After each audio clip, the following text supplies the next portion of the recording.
Tonight, from a rival's lens, we will be looking at Aston Villa. They finished fourth, they won the Europa, and we'll be asking ourselves, can they do it again? Find out right here on Toon Tactics TV, folks. Oh, brilliant from Cher. And now Murphy can take on the shot. Bobby and Cher win!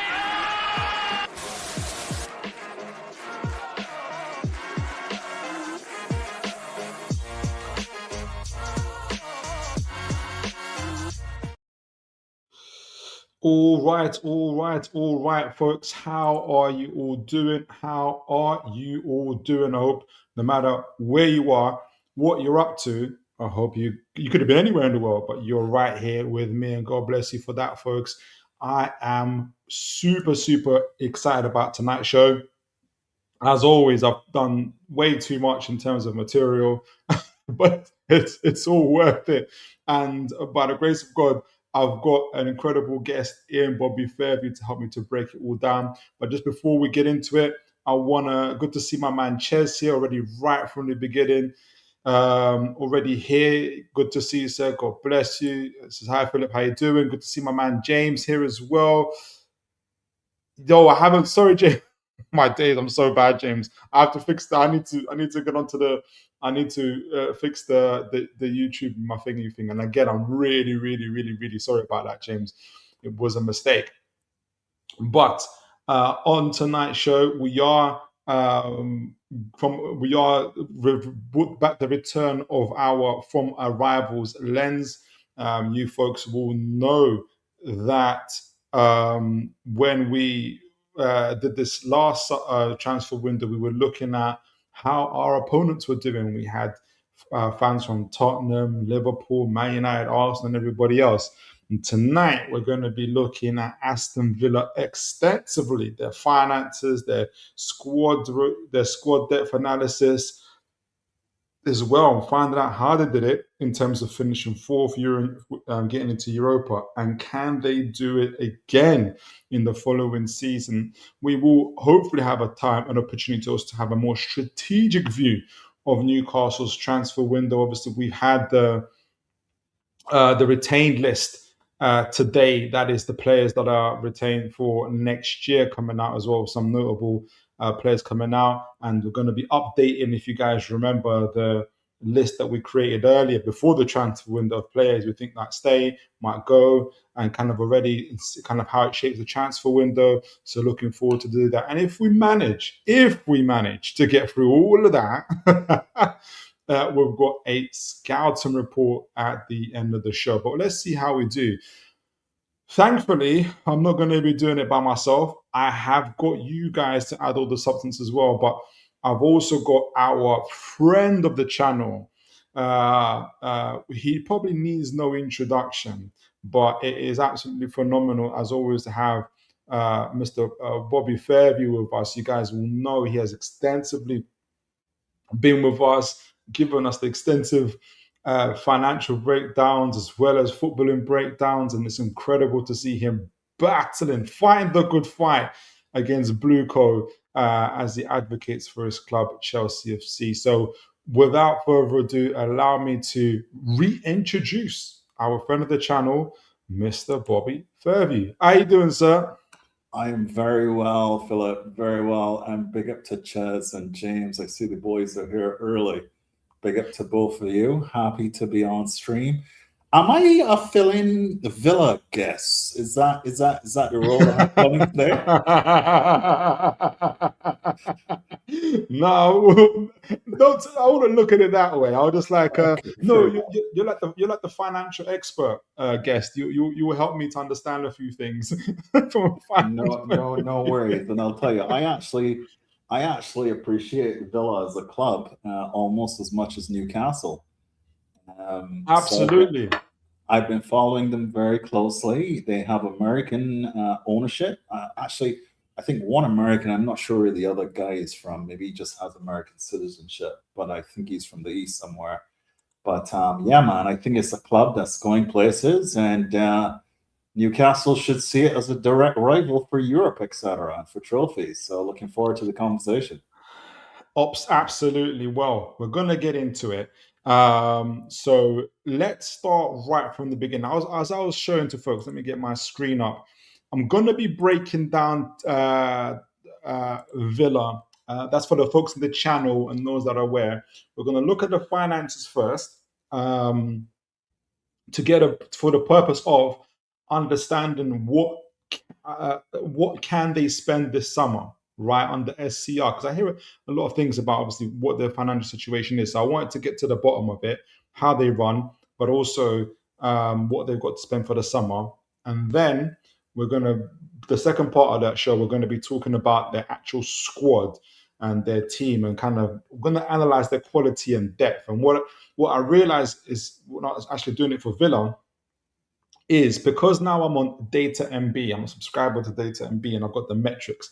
I've got the quality side. If folks remember, if you've been here with me long enough, you guys will know before I'd only be able to analyze squad depth according to its minutes. But now I've got the minutes and I've got the quality in terms of the metrics and everything else. I'm quite excited about that. I'm able to cover, I feel, a little, as much as I can, as a fan who hasn't got like extensive, those, what do you call it, Y Scouts. I don't have Y Scout. I can kind of get that data and put that together. So we'll be able to see the quality of their squad and be able to pull that together and see where we are going forward. So as you guys can see from the thumbnail, I think it's apt that Villa are, what do you call the people that, I forgot what the name of those guys are. I don't know if you remember, Bobby, the ones that get the ball, that make the ball charge. Matador, is that Matador? Yeah, a matador. Yeah, I thought you were. I thought you were gonna be thinking about gladiators. It's a bit of that. I wanted to create that feel. And that's what it kind of feels like in terms of them having to battle financial constraints, squad costs, and everything else. James says, I keep finding Todd on different streams, on other channel streams at Newcastle. I keep finding Todd. Who's Todd? Todd on different streams. Who's Todd? Is that for you, Bobby? No, I'm not familiar with Todd. Let us know who you mean, James. All right, so let's break it down. Like I said, folks, I've got a little bit of three things to go through. This is from the Athletic. So they kind of give a kind of a overview, which kind of helps us understand how they run. I'm going to go read through it. Bobby, feel to interject at any points. I don't mind. Sure. I just copied the excerpts that I thought would be useful for folks to understand, to know what it was for me anyway. So what does it mean for future recruitment if in Emery's tenure, Villa's recruitment has been underpinned by short-term thinking? So it's talking about how they operate. Aston Villa accounts 70 million profit masks deeper losses and ongoing European concern. I'm trying to remember the date of this article. I think it's either late 2025 or early 2026 for the folks, if folks are wondering. All right, so it talks about January 25, so the arrival of free loan players of Villa taking on a substantial cost for 6 months. So it kind of, I'm sure I think you approve this behavior, Bobby. I need to listen carefully to this. They've got 3 players on loan, like Chelsea, like Villa don't care, right? Like just to whatever by any means necessary, despite knowing they would not have a possible resale value or tangible assets by the end of it. Villa's approach is often transient, with the manager-led structure grappling with the needs to alleviate financial pressure. So those loan signings include Marcus Rashford. They paid 80% of his 325k. Also covered Marco Asensio, who had a 6-figure wage, and also took on Axel Disasi, Chelsea's own, plus for a 5 million loan fee. That's what I mean about this behavior. Now, this obviously got them still into the Europa, but it's that very aggressive, by any means necessary attitude I was talking about, Bobby. I don't know if that is something that resonates with you. I don't know. Well, I mean, look, I think I'm actually surprised that they describe it as transient. And I mean, for me, that is probably the kind of sensationalism that the press likes to do without really explaining to people, or probably even themselves understanding the strategy here. what they see as transient players, to me, is a manager receiving the tools required to address the needs, I guess, of the half season ahead of it. So that's what makes it appear transient. But what people then lose sight of is the ambition of the owners, right? So what they, for me as an outsider sitting back and just looking at the situation, if I were to compare the two clubs, Villa and Newcastle, for example, I actually prefer this approach. It's a lot more proactive than, for example, what we've been complaining about with regard to Newcastle making the necessary steps to deploy the investment, if you see what I'm saying. We've been looking on at it for the last 3 years and saying, when are these guys going to flex their muscle at Newcastle? Whereas Villa has adopted, and this is probably why I find it attractive, they have adopted, to me, the Roman Abramovich approach to building value. And what I mean by that is people lose sight of the fact that Roman actually made £1 billion of profit from his investment in Chelsea. People think he was just spending recklessly. He was just, you know, same thing you guys get accused of, you know, of sports washing. Well, it was actually a business, and he actually made a return on investment, unlike most owners of football clubs. Okay. So, and the way he did that was to spend when necessary on the tools that were required to deliver success.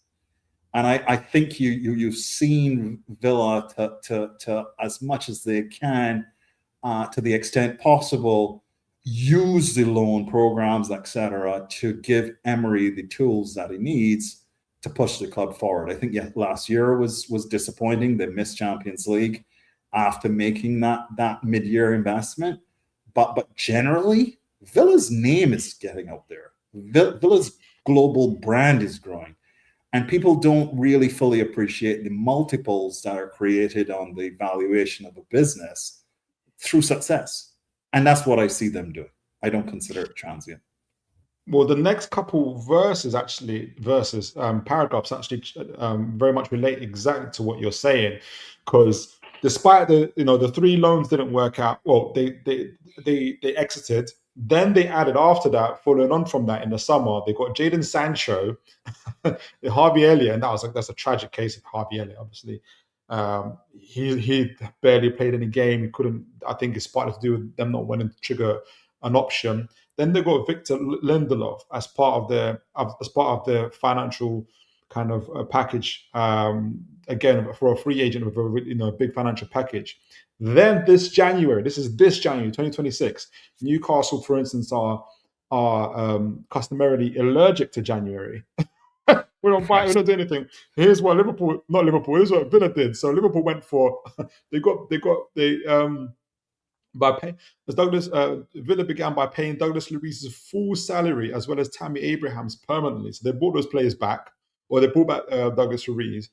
And at the end of all of this, Villa have coughed up the second most of any Premier League side in £38.44 million in agent fees for the current season, with these payments linked to their loan signings and several new contracts that were given up. If that's not aggressive, I don't know what is.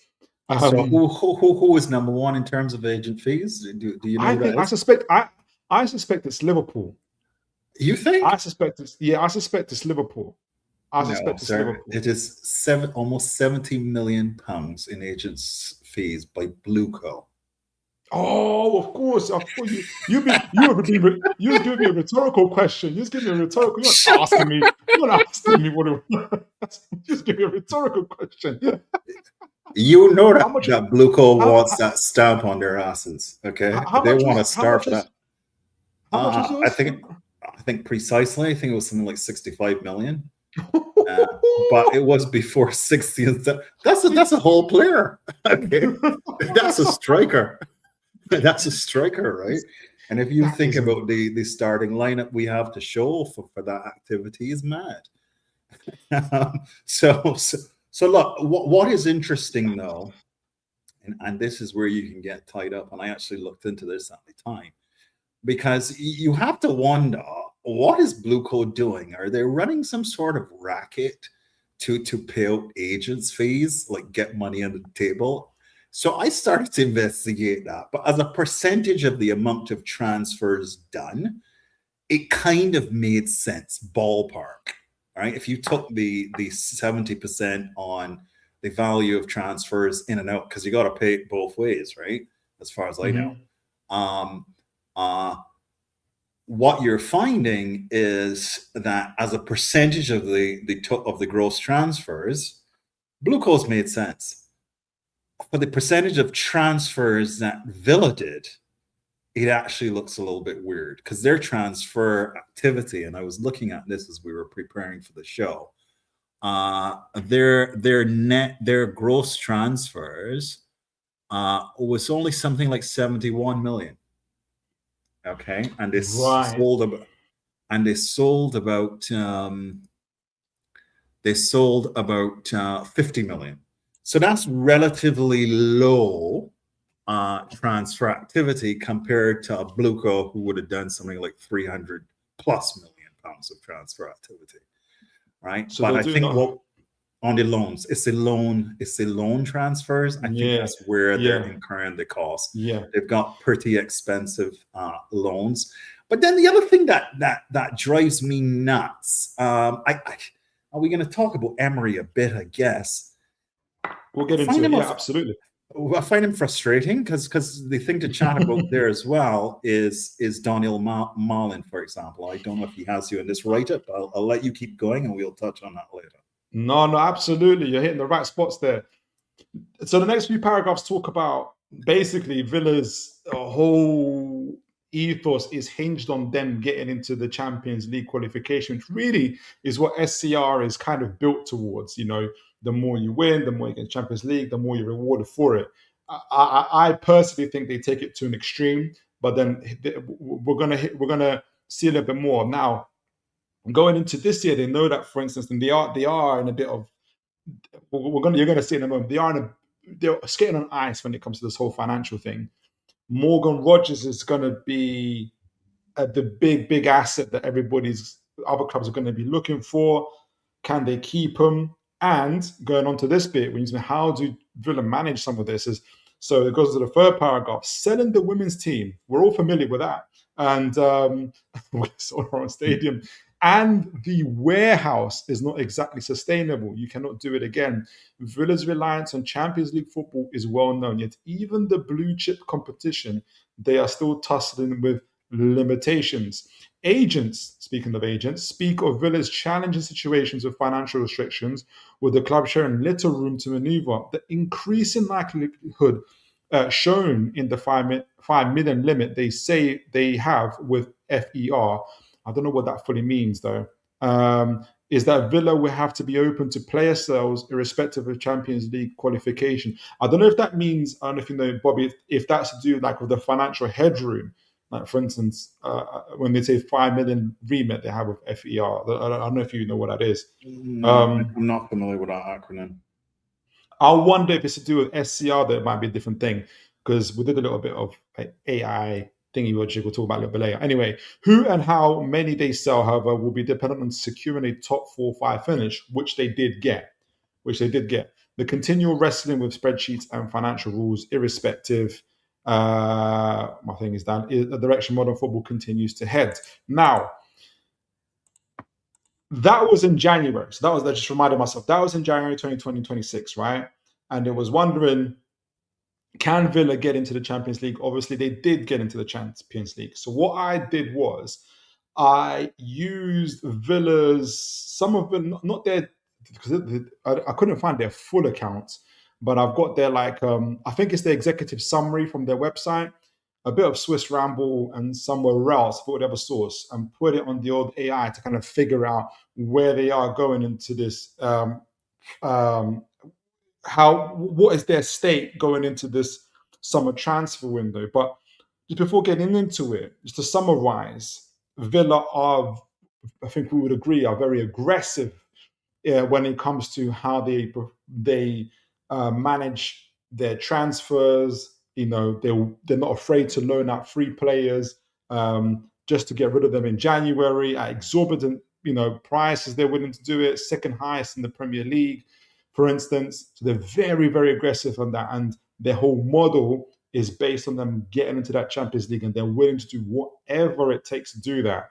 And significantly, I think, and interestingly, Bobby made the note that Chelsea's fees might be double what, in terms of agent fees that Chelsea are paying, are double what Villa are doing. But it makes sense for Chelsea because of the volume of transfers they're doing, whereas Villa are doing less transfers, but yet are spending even more on agent fees if you kind of take it within its ratio of the transfers they're making, which probably is an indicator, Bobby, that they're really greasing the wheels, shall we say, to get there, to kind of beat the competition to the signings that they want. So that leads us into this summer, right? So essentially, Villa achieved 378.1 million in revenue. Now, revenue is what is absolutely important for SCR, and this is from the financial records ending 30th of June 2025, which is Villa's 24-25 season. This is that same season that obviously they got their quarterfinal run, so that's where they got their financial records from, and that's what they got the revenue of 378.1 million. So their summer 2026 transfer window is being judged using those available accounts. So when we discuss Villa's summer 2026 SCR position, we're looking at what happened in 2024-25 accounts for that. So there is a complication. The complication is that UEFA will then look at subsequent periods and adjust for items they exclude, such as the women's team and warehouse transactions. So the UEFA, annoyingly for Villa and everybody else like us as well, they don't like you setting off things to yourself, your stadiums, your women's teams, and everything else. So there is going to be some incoming fines for Villa in this respect coming to the season. I think people are going to get a little bit of leeway because it's the first year of SCR, but there is still going to be some fines with that. So so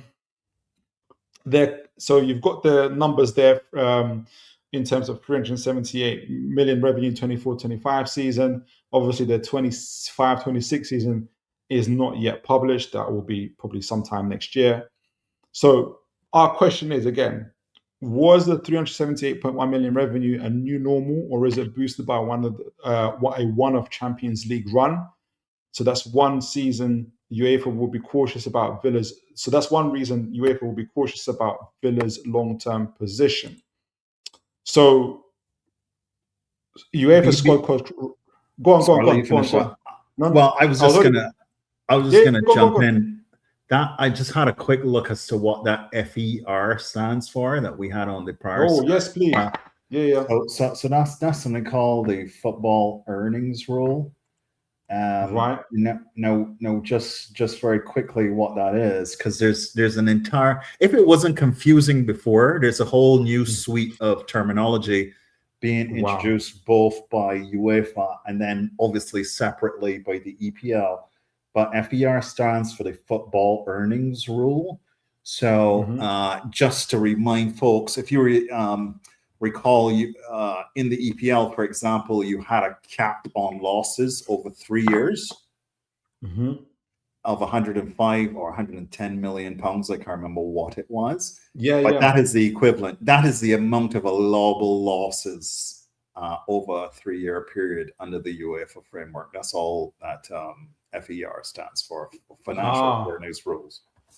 Thanks for that. So is that kind of like PSR stuff? Is it covering the PSR stuff essentially? It is similar to the PSR loss cap. Yeah, okay. that limited the amount of losses over a 3-year period. So I think the EPL had 35 million pounds per year This is the equivalent of that, which I think is only something like 5 million per year for UEFA. So UEFA is a lot more stringent, right?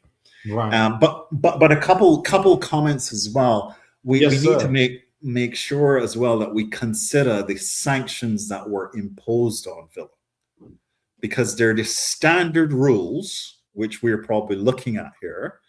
But then, like Chelsea, they also had an agreement put into place which required them to hit certain profitability targets as punishment. And to your point earlier, they're likely to have to pay a fine, but to the extent that they breach it even more, they could be kicked out of Europe. So it's actually quite serious. It is, absolutely. Actually, we have to keep that in mind, because it's gonna get even more serious as we talk about it. And good to see my man Wobojog here. God bless you, sir. Good to see you. Says, hey, Phil, and the chat. Good to see you, sir. Big up Wobojog, my man. Where is it? James says Eze needs to be banned from the World Cup from taking penalties. How Out Crew says Villa and us have done the biggest wage increases in years. Villa from 137 to estimate the season of 300 million, and us 107 million. But actually, to now estimate of 320 million. It's not 320 million in terms of wages. That's our revenue. It's now a big 8 wage bill. So the 320 million. I don't think 320 million is our wage bill. I'm pretty confident that's our revenue. But I hear what you're saying. That will definitely increase. Now, this is I had to use the big old AI to just help me to just break it down into a nutshell. So for folks, if you guys remember, PSR is something that looks at the past. So what losses did you have? Squad cost ratio looks at the future. So it looks at your revenue and what it is to your actual cost of your squad. So Villa's was 378 million, right? And under UEFA, you can only spend 70% of your revenue that's on your squad. That's including wages, that's including transfers, and the amortization bit, all in that go, which leaves Villa at 265 million.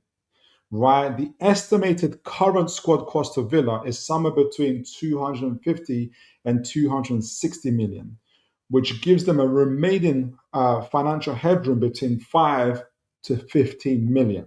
That's 5 to 15 million, right? So just look at it as how much headroom they have. So it's not how much money their owners have, because their owners have a lot of money, and we can already see they want to spend it. Unfortunately, SCR says you can only spend 70% of your current revenue, which is 265 million, and based on your current squad costs, which is somewhere between 250 to 260, you have a financial headroom of 5 to 15 million. So what that essentially means, just to break it down a little bit further, and then I'll go to Bobby for anything if he wants to add anything to that, is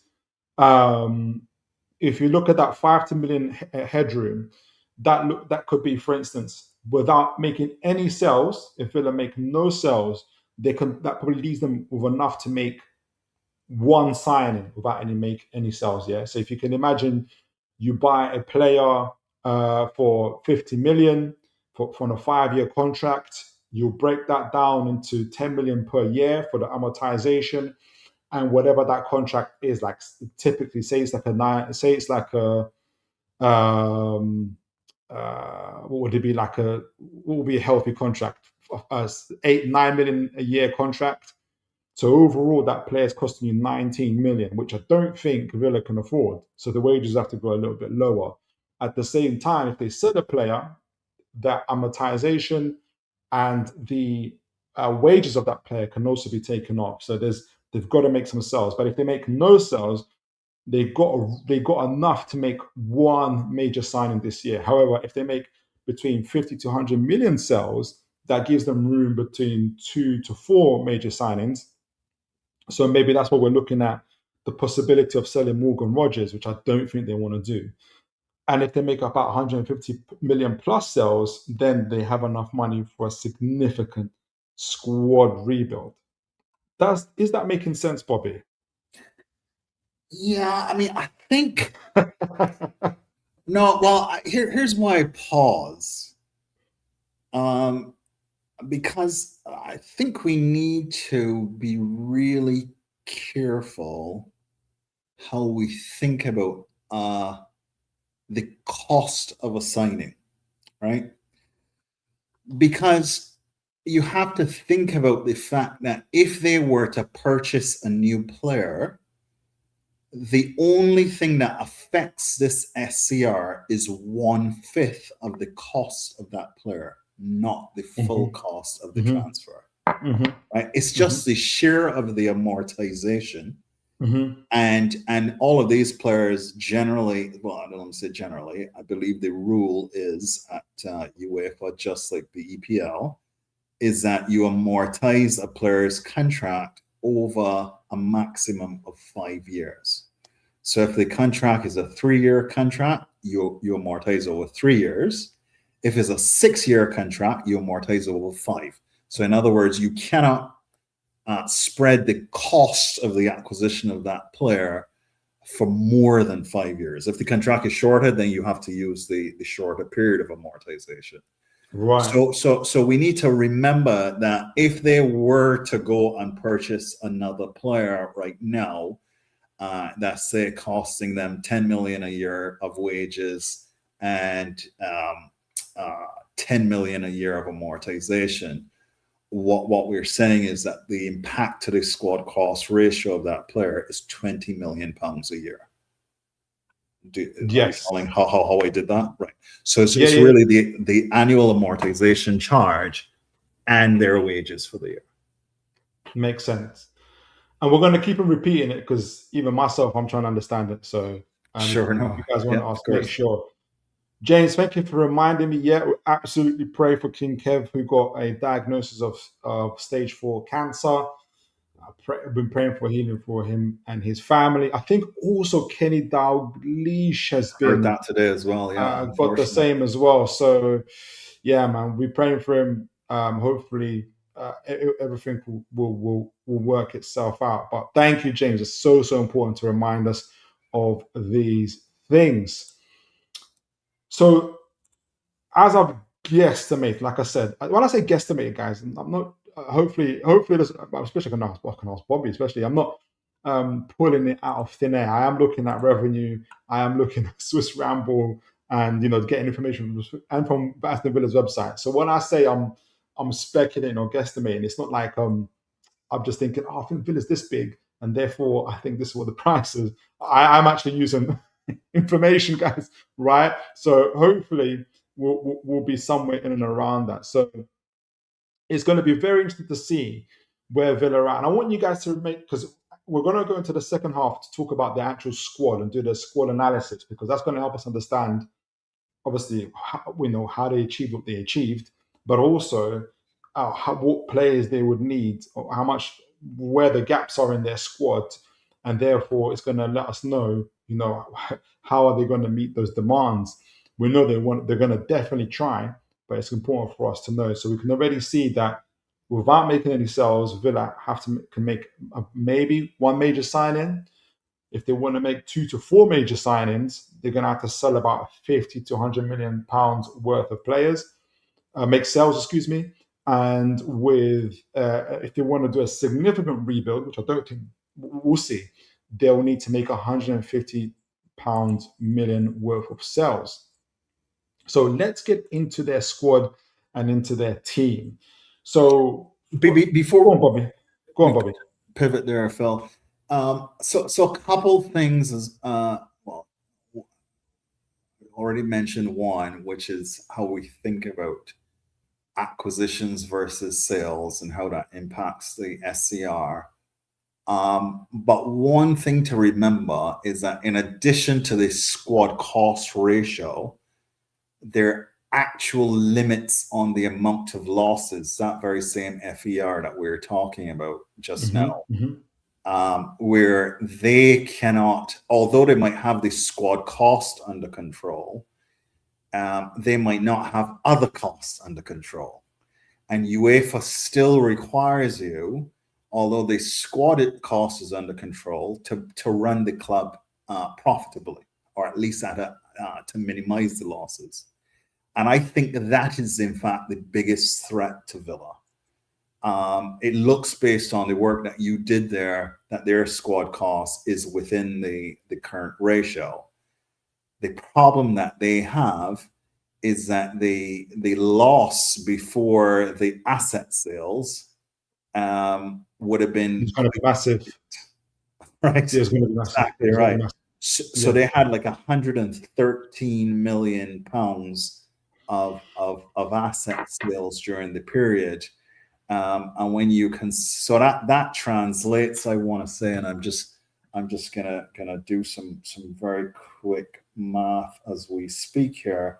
I want to say that they had a 17 million pound profit, and when you back out the profit from asset sales, we're looking something like a 96 million pound loss. Wow. Okay?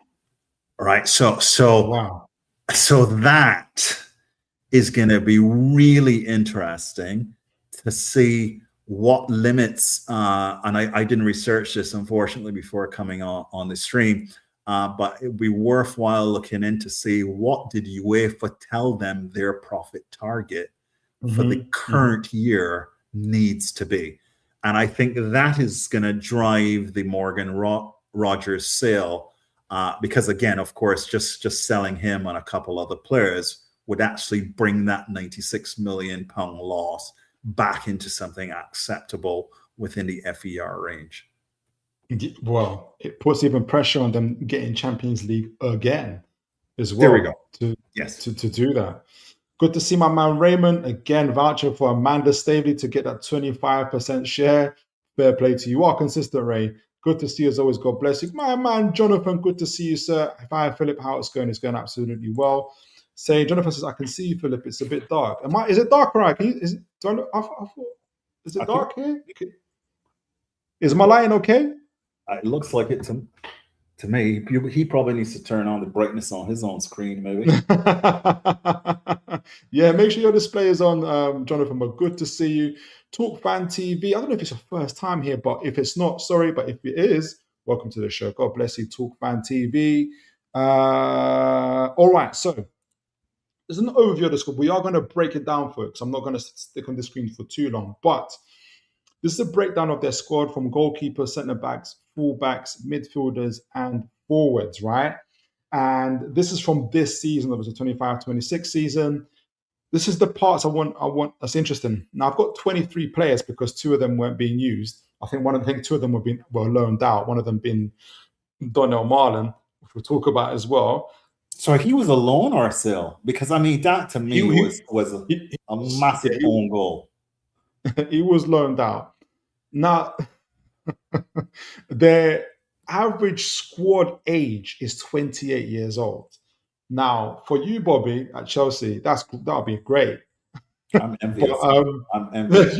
You're envious. I think it's a little bit old. It's the same as ours, and we're gonna. If you break down certain players, they are, in terms of different positions, they are getting on a little bit as well. And I'm going to get to a later point about how I'm suspecting that their squad, with the way that they're running, can they maintain their squad and sell the older players and kind of make sure they can keep things going. But maybe someone like yourself, Bobby, will think, no, they're fine where they are, type of thing. They can. Wait, hold on. Is Morgan Rogers 29? 31. Morgan Rogers, yeah?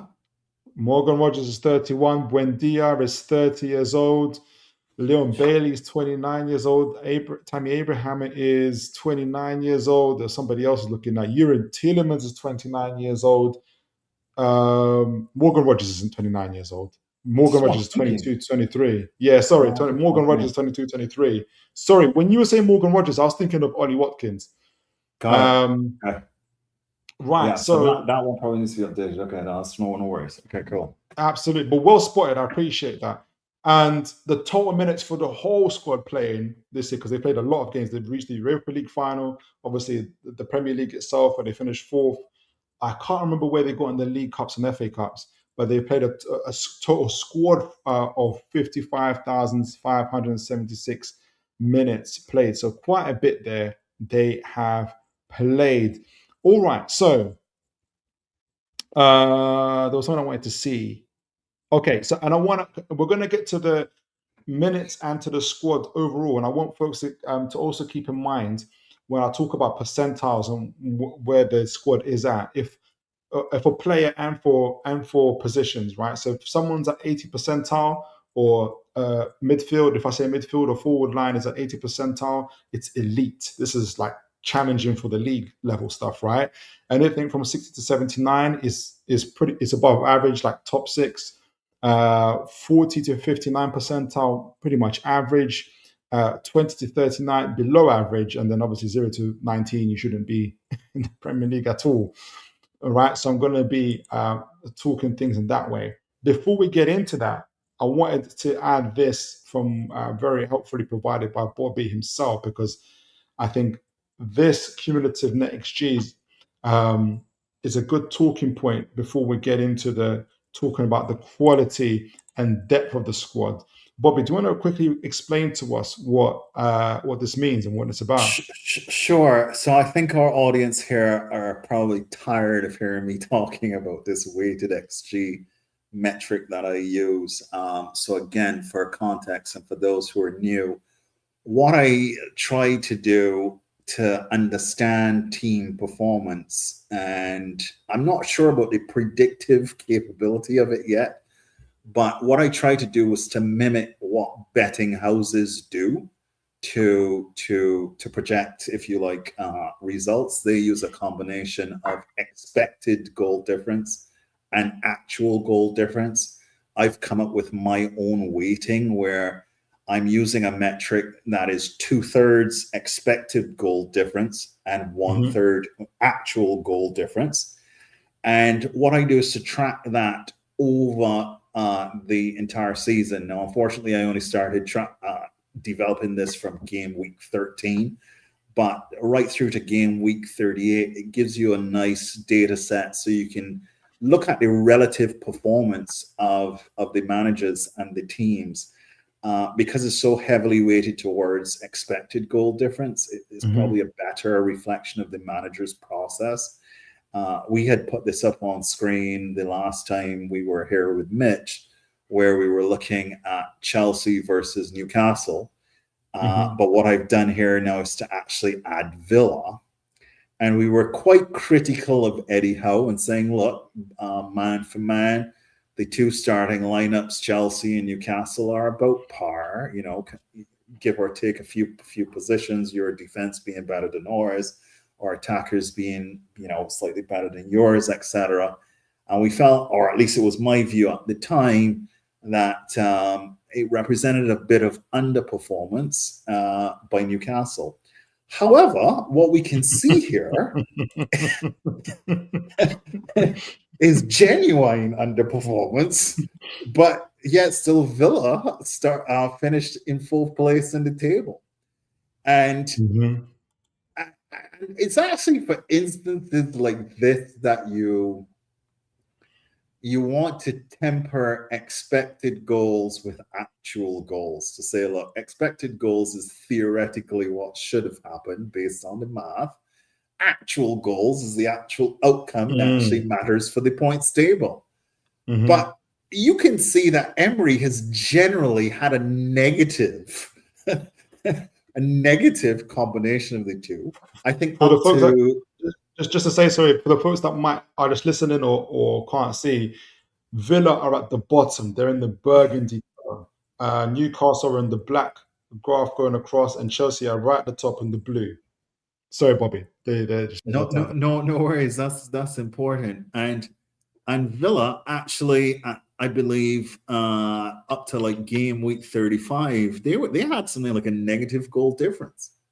So forget XG. If you don't like, Phil and I are XG merchants, okay? Mm. And if you don't like XG and you just want to go pure goal difference, which is usually the best reflection of the points table, it was negative for some points in the season. Mm-hmm. So what I mean, the only way I've been able to explain this is that this is a team that's been able to sustain getting results from low probability shooting.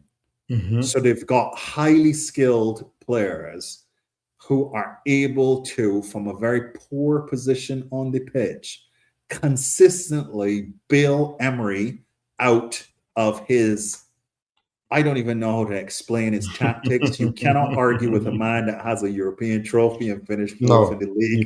You can't. You can't argue with outcomes, can you, Phil? But it drives me nuts. Okay.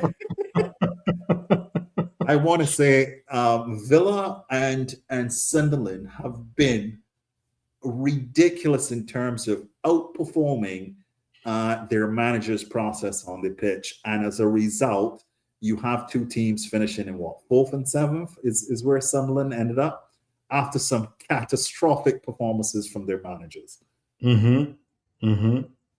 It's a little bit like, I don't know if I knew a couple of kids who, before a major exam, we're all trying to study months in advance, trying to do their best. These guys can literally study the night before the exam, after they've played their PlayStation, during that night, and then study for the exam, and then ace the exam and get better than us.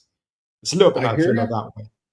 Well, I mean, just looking at this alone, you can. I mean, Chelsea has had the worst managers ever seen in the Premier League all season. Okay? That includes Maresca, by the way.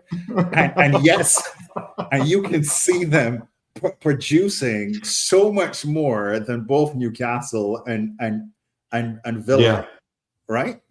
But the entire table is inverted, effectively.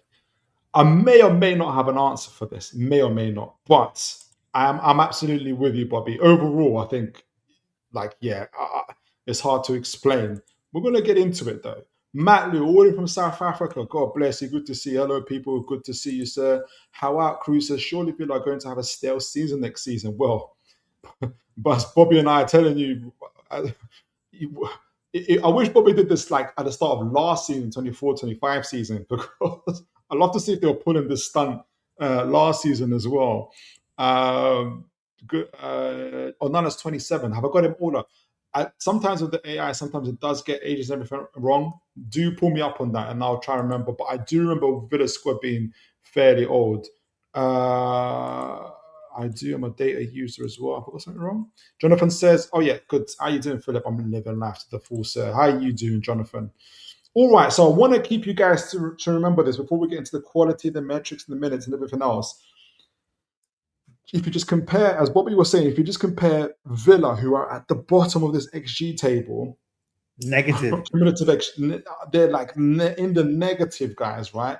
But remember, Newcastle finished 12th. Chelsea, the ones who finished 10th. Oh, it's Villa are the ones who finished 4th in the Premier League and the European trophy. So we have to keep that in mind as we talk about quality and squad depth in this next part. Okay, so minutes. So just a kind of a breakdown of the minutes by player and by position. What should I do? Is it easier to do this way, or is it do this way, that way? Let me do it this way. So their core players, if this is just by minutes first, guys, not in terms of necessarily quality, we're going to add the quality in a moment. Core starters, those that have played 3,500 minutes plus. Morgan Rogers, and by the way, folks, Morgan Rogers played 4,500 minutes. He's played in literally every game this season. Absolutely criminal.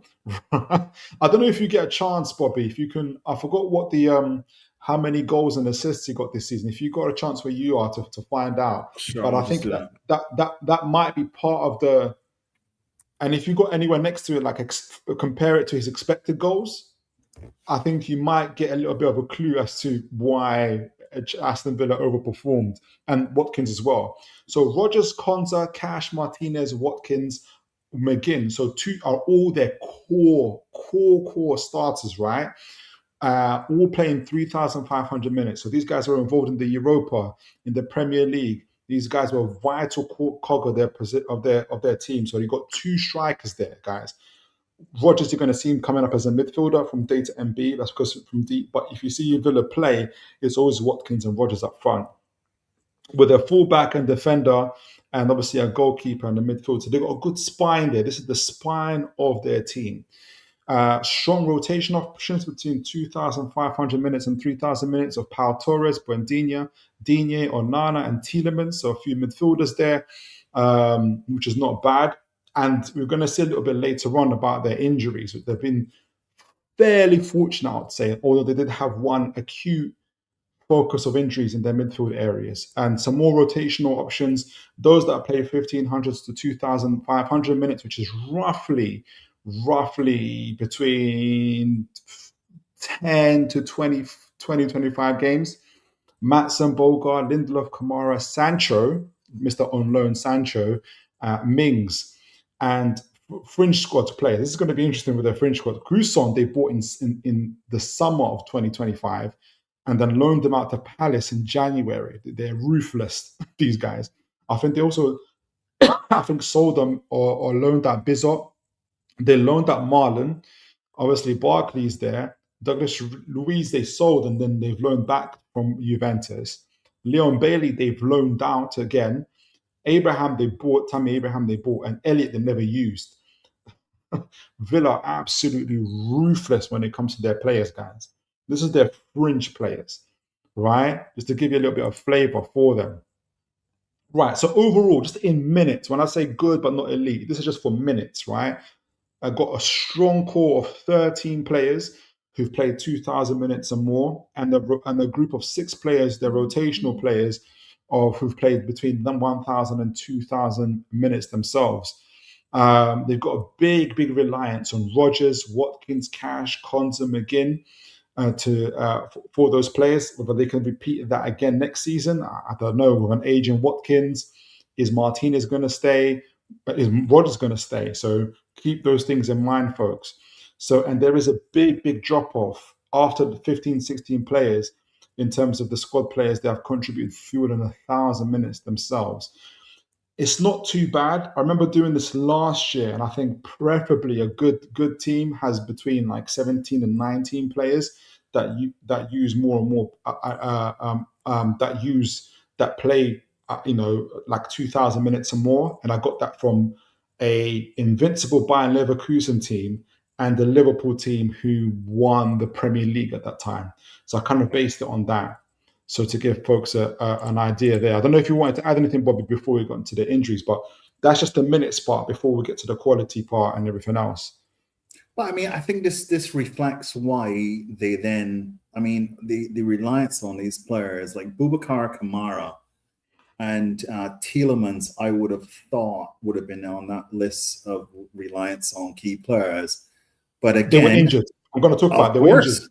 Of course, inevitably, right? When you work, they're humans, they're not robots. So he's going to find himself in this problem every year, particularly if he's trying to battle on both fronts. And I think that is probably my biggest criticism of Emery. Look, you can't argue with his outcomes, okay? And I'm not one to argue with facts and outcomes, but you would have to say he's been riding his luck to the How Out crew. Big up to you. You've made the point there earlier that he's expecting to have a stale season next year. And I'm not going to argue with that, right? Because if you looked at the prior year XG table, they finished in like 5th. This year, they're finishing in like 13th, okay? Right. And just like Forest. Right. Forest last year, although they overperformed the XG table a lot, I think the chickens came home to roost this year. Yes. And so could we see something similar? And I think injuries are going to be a big factor there. I mean, it is criminal what is being done to Rodgers. And then for Watkins to think that Marlon was holding bench for him for as many months as he was, when Watkins was an absolute disgrace in front of goal. Okay. And Marlon was just like, no wonder he left. I know he's just knocking them in for fun. So I think that rotation to how Oak Crew has to at some point in time catch up with them. Yeah, and we're gonna get more into it, but it feels more. There's a tip of my tongue how to describe Villa, but they're like I think they're burning the candle at both ends. We've talked about it from their financial situation, and we're seeing it more and more with their squad. They're literally. I don't. As a fan, you want to see your team do the, be aggressive. I think they're very aggressive. There's a question about if they're too aggressive, but we're gonna get into it. I don't know if you know Rich from the Villa Park podcast. I quite enjoy his product. He's actually quite good. I like Rich a lot, and he might just follow this afterwards and have a look at what you're saying about them, and big up to him. But I think whenever you listen to Rich and his panels, they're always frustrated about the level of effort by the players. Why are they putting in such a poor performance? I mean, it's easy. These guys are just playing too many minutes. They can't get up for every game. Yeah. They're out on their feet. They're out on their feet. Apologies if you're a Villa fan, you watch this, but these guys are out on their feet. Just to add to this, Bobby, Rodgers has played 4,562 minutes. 4,562 minutes, 55 games played. He has produced 14 goals and 11 assists. That's 25 GA. 3 in the Europa, 3 goals and 5 assists in the Europa, 10 goals and 6 assists in the Premier League. Phenomenal return, in my opinion, Bobby. I hope, and remember, I think Rodgers is going to the World Cup, isn't he? Oh, I'm expecting him to be Tuchel's starter. I think he's ahead of all the other 10s. Right. So he's we're going to get into it's going to need rest, guys. For Villa fans, for Rich and all the guys, your boys are tired. And this is the injury list. And like I said, not all of it actually. So I've cut out the bit that is most what do I say, where there's been the most cluster of injuries. They've been, in my opinion, they've been fairly fortunate. And as I've mentioned earlier, it's been their midfield area. So if you guys look a little bit to your right here, and you take where you can see, can you see my cursor, Bobby? Can you see my cursor here? Move it around a bit. I can't see it now. You can't see it. Okay, so if you guys go to your right a little bit and you look at Boubacar Kamara, Tielemans, and John McGinn, in that 6 to 8 week period, between not 6 to 8, excuse me. Yeah, 6 to 8 week period, there was that cluster of injuries where all 3 of them were gone, right? So that was the season almost fell apart. Yeah, season almost fell apart. That was their worst period in terms of injuries, and they pulled out of that. Unfortunately, they have to be so careful that this doesn't multiply into other key areas and positions in their team. But they've been fairly fortunate. They've been fairly fortunate in that regard.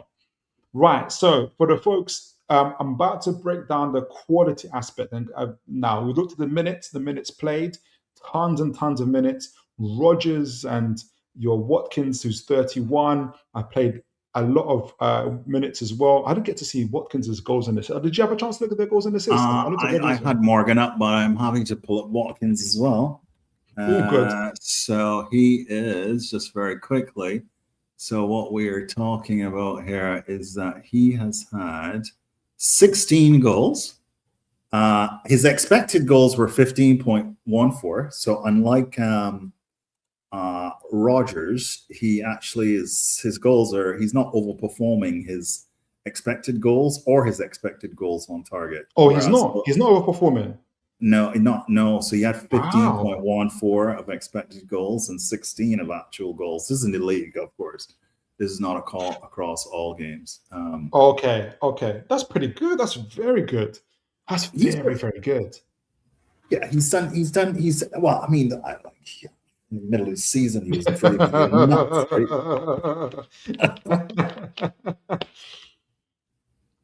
But while you take a drink there, I just see Bobo Jog is questioning the weighted goal difference, expected goals graph. Wobo Jog, we actually I actually did a bit of a write-up, a bit of a season review on X, breaking down why LinkedIn Liam was actually a decent manager, and actually made the case he was doing better than Maresca. So I think Wobo Jog, the key thing here is the manager can put the players into position, but he can't make them do the job and finish. Right. And that's where LinkedIn Liam, he actually was not a bad manager. The problem is that he was a disastrous manager, and the strikers basically went on strike. They did. Right, so we're gonna now to look to the minutes. We're gonna add the quality. So as folks know, I use data MB. How I've done it, just before you guys are thinking, where does he get these percentiles and get these numbers from? It's from data MB. And how I've done it, because I'm trying to judge the team, not necessarily individual players. So you're going to see a lot of average squads. So an example on the left is the defenders. So the centre backs, more specifically, but it's the defenders. So Konza, Pau Torres, Lindelof, and Mings are all in this particular metric of that we're when I say looking at the metrics of the defenders or the forwards, we're looking at Konza, Pau Torres, Lindelof, and Mings. It covers the aerial ability, carrying passes, forward passes, progressive passes, and possession one. And we take you're going to see in some instances where I take the average, the overall average percentile, so from 0 to 100 percentile. So obviously, if you get to 100, you're elite. Like 99, 100 to elite, you're very, very high. The average overall quality of them. And later, you're going to see me add the minutes as well, because you're not always going to have those players available, right? So we kind of average it out, use a little bit of calculations there for what quality was available to them. And sometimes the quality even goes up with the more minutes that you have. And for instance, the same example on the right here, you've got their midfielders, Onana, Bogard, Kamara, Tielemans as well. And you can see with the same thing, we kind of use the average percentiles as well. Obviously, you're going to have some individual players, for instance, like Tielemans, who's going to get like 85 percentile for forward passes. He's very much heading into the elite level there. But we average him out with someone like Onana, who's at 49 percentile, right? So we kind of average out the quality of those things. That's how I kind of looked at it. He's a bit disappointing, though. Let's think Onana then. I mean, like you always think he has a bit more influence on the game, Onana, but there's something deceptive about him, huh? But this is where I think Unai is quite clever, because if you look at his dual win percentage, is at 96 percentile. That's elite level, right? So he wins the ball. Possession one as well is at 88.2 percentile. So the difference between dual percentage and winning duels and possession one. Winning duels is both aerial and on the ground. So physically winning the duel. Possession one is like picking up a loose pass, intercepting the ball. So which also indicates intelligence and positional awareness. Of course, so he's physically elite, and his game intelligence is very, very good for interceptions, and that's what he's being used for. Don't ask him to do progressive. But to your point though, pairing him with a Kamara and a Tielemans, he wins the ball, drops it off to one of them, and they do. That's exactly it. Makes a lot of sense. And you know what? There'll be Newcastle fans who might not like this, but this is why Eddie Howe played Sean Longstaff over Tonali when he was here. Okay. They're not going to like this part. And Sean Longstaff said it himself, but he said it in a very humble way. Because when I play with Bruno, it's very easy. All I have to do is get the ball and pass it to Bruno. I said, yes. That's easy. I said, yes. I said, this is why you play. This is why you play. And there was a period of time people couldn't believe it, but why Sean Longstaff kept on getting playing. But it's because he was doing the Onana role, and he did it very, very, very well. So yes, that's it. That's it. This is what we're talking about, partnerships and Balance, team balance. exactly, exactly. That's exactly it. That's exactly it. Right. So just looking at the quality without the minutes and those that are available, the Villa's first 11, the starting 11, if you average out the quality, it's between 65 to 70 percentile. So it's very much a strong top 16 to a top core four core quality team, and it's actually worked out in the league. They finished fourth, right? And then if you go to their rotational options, we talked about them a little bit earlier, they're more in the 50 to 60 percentile. So you're looking at Europa Conference, towards the bottom half, but Europa Conference League. And obviously, the lower you go in terms of their squad depth, even beneath that, the more towards their fringe players, 50 to 55 percentile squad depth players like Lindelof, Kamara. We've got Kamara there only because of the minutes, not because of the quality. Sancho, Marlon, and Gassan. So those are the guys that are there. And then obviously got the fringe players who are barely there anyway. So overall, their starting 11, Villa's starting 11 are a good team. They're a top 6, top 4 quality team that is there. They have a strong core of 14 to 16 players, which they've used a lot in this team and in this season. They have had to. They've got a decent defensive. They've got defensive solidity, and their core strength. Between their midfield, forward line, centre backs, and full backs. Their strongest part is their midfield in terms of quality. The overall quality is their midfield, which is very, very similar to Newcastle United as well. Sorry, Bobby, did you want to add anything? I want to say that when fit, this is probably the best midfield in the league.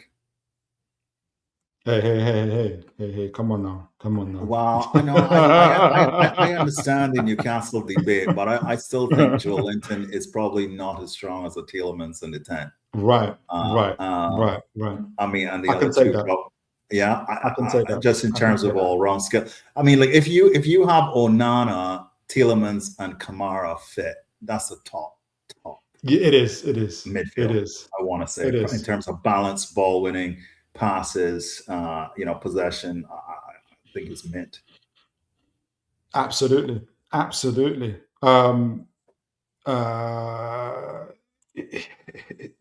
They've got a really good team. They've got a very, very good team. They've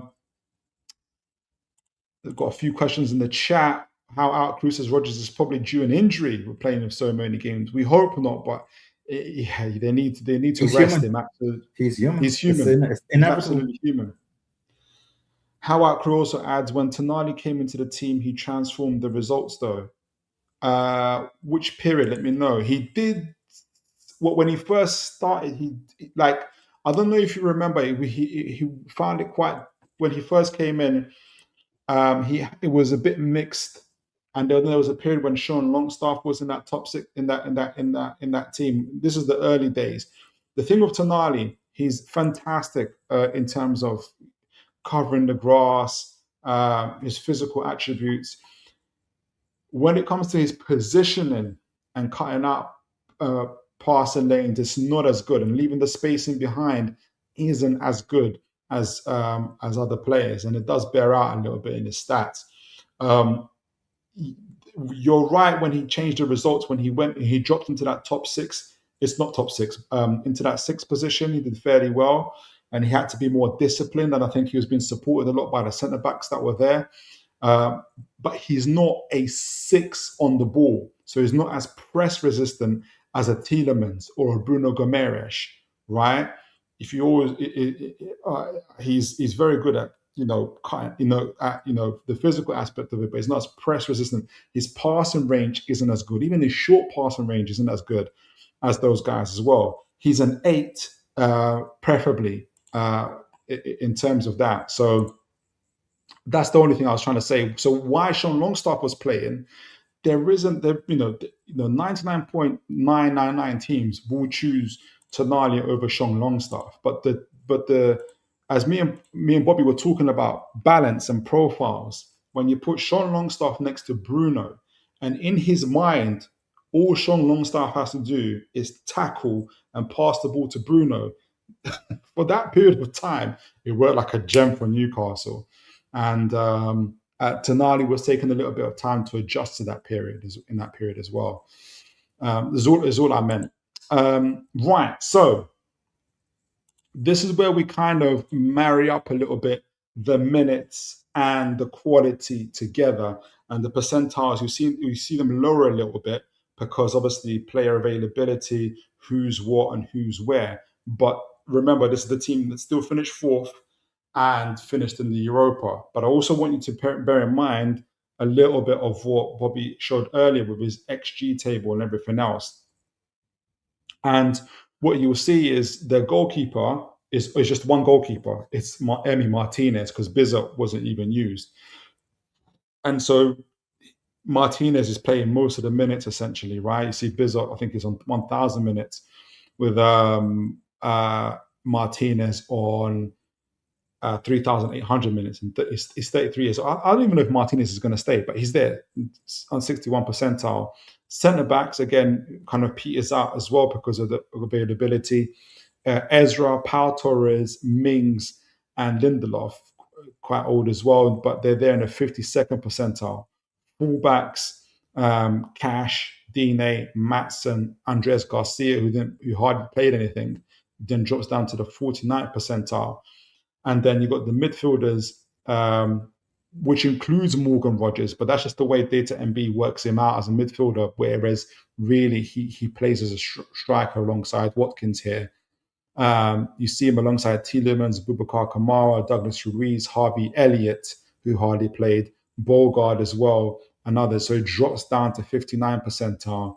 And then you've got forwards with Watkins, Buendia, Sancho, Gusson, who again was loaned out, Daniel Marlin, Leon Bailey, and it drops down to 48 percentile. So what this shows, really, when you add the minutes and the quality together, it kind of shows you the resilience, how resilient is this squad.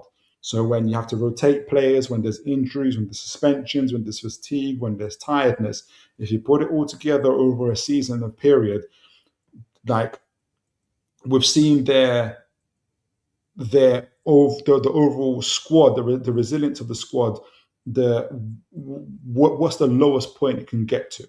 And this is where it's at, where it kind of averages out to kind of like a Conference Europa League team. Now, their first 11 is a Champions League team, so I want you guys to remember that. But they can't always play their first 11 unless it's Morgan Rogers.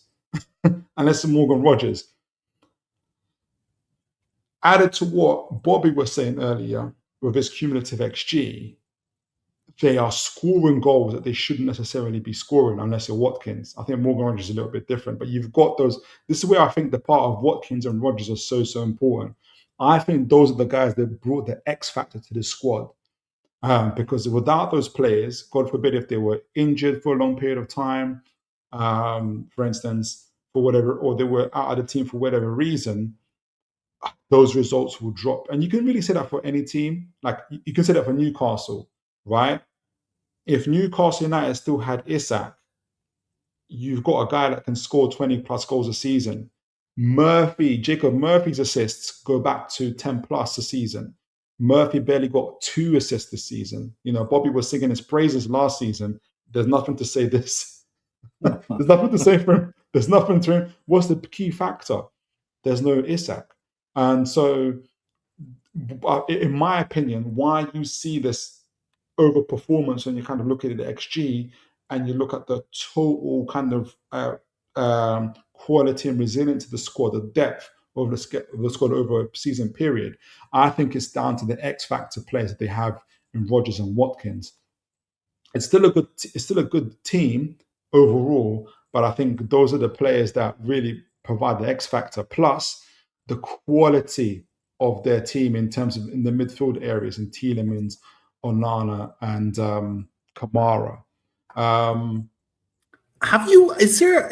we able to find goals from outside the box by team? Is anybody producing that? Because I am almost certain that a lot of their goals come from outside the box.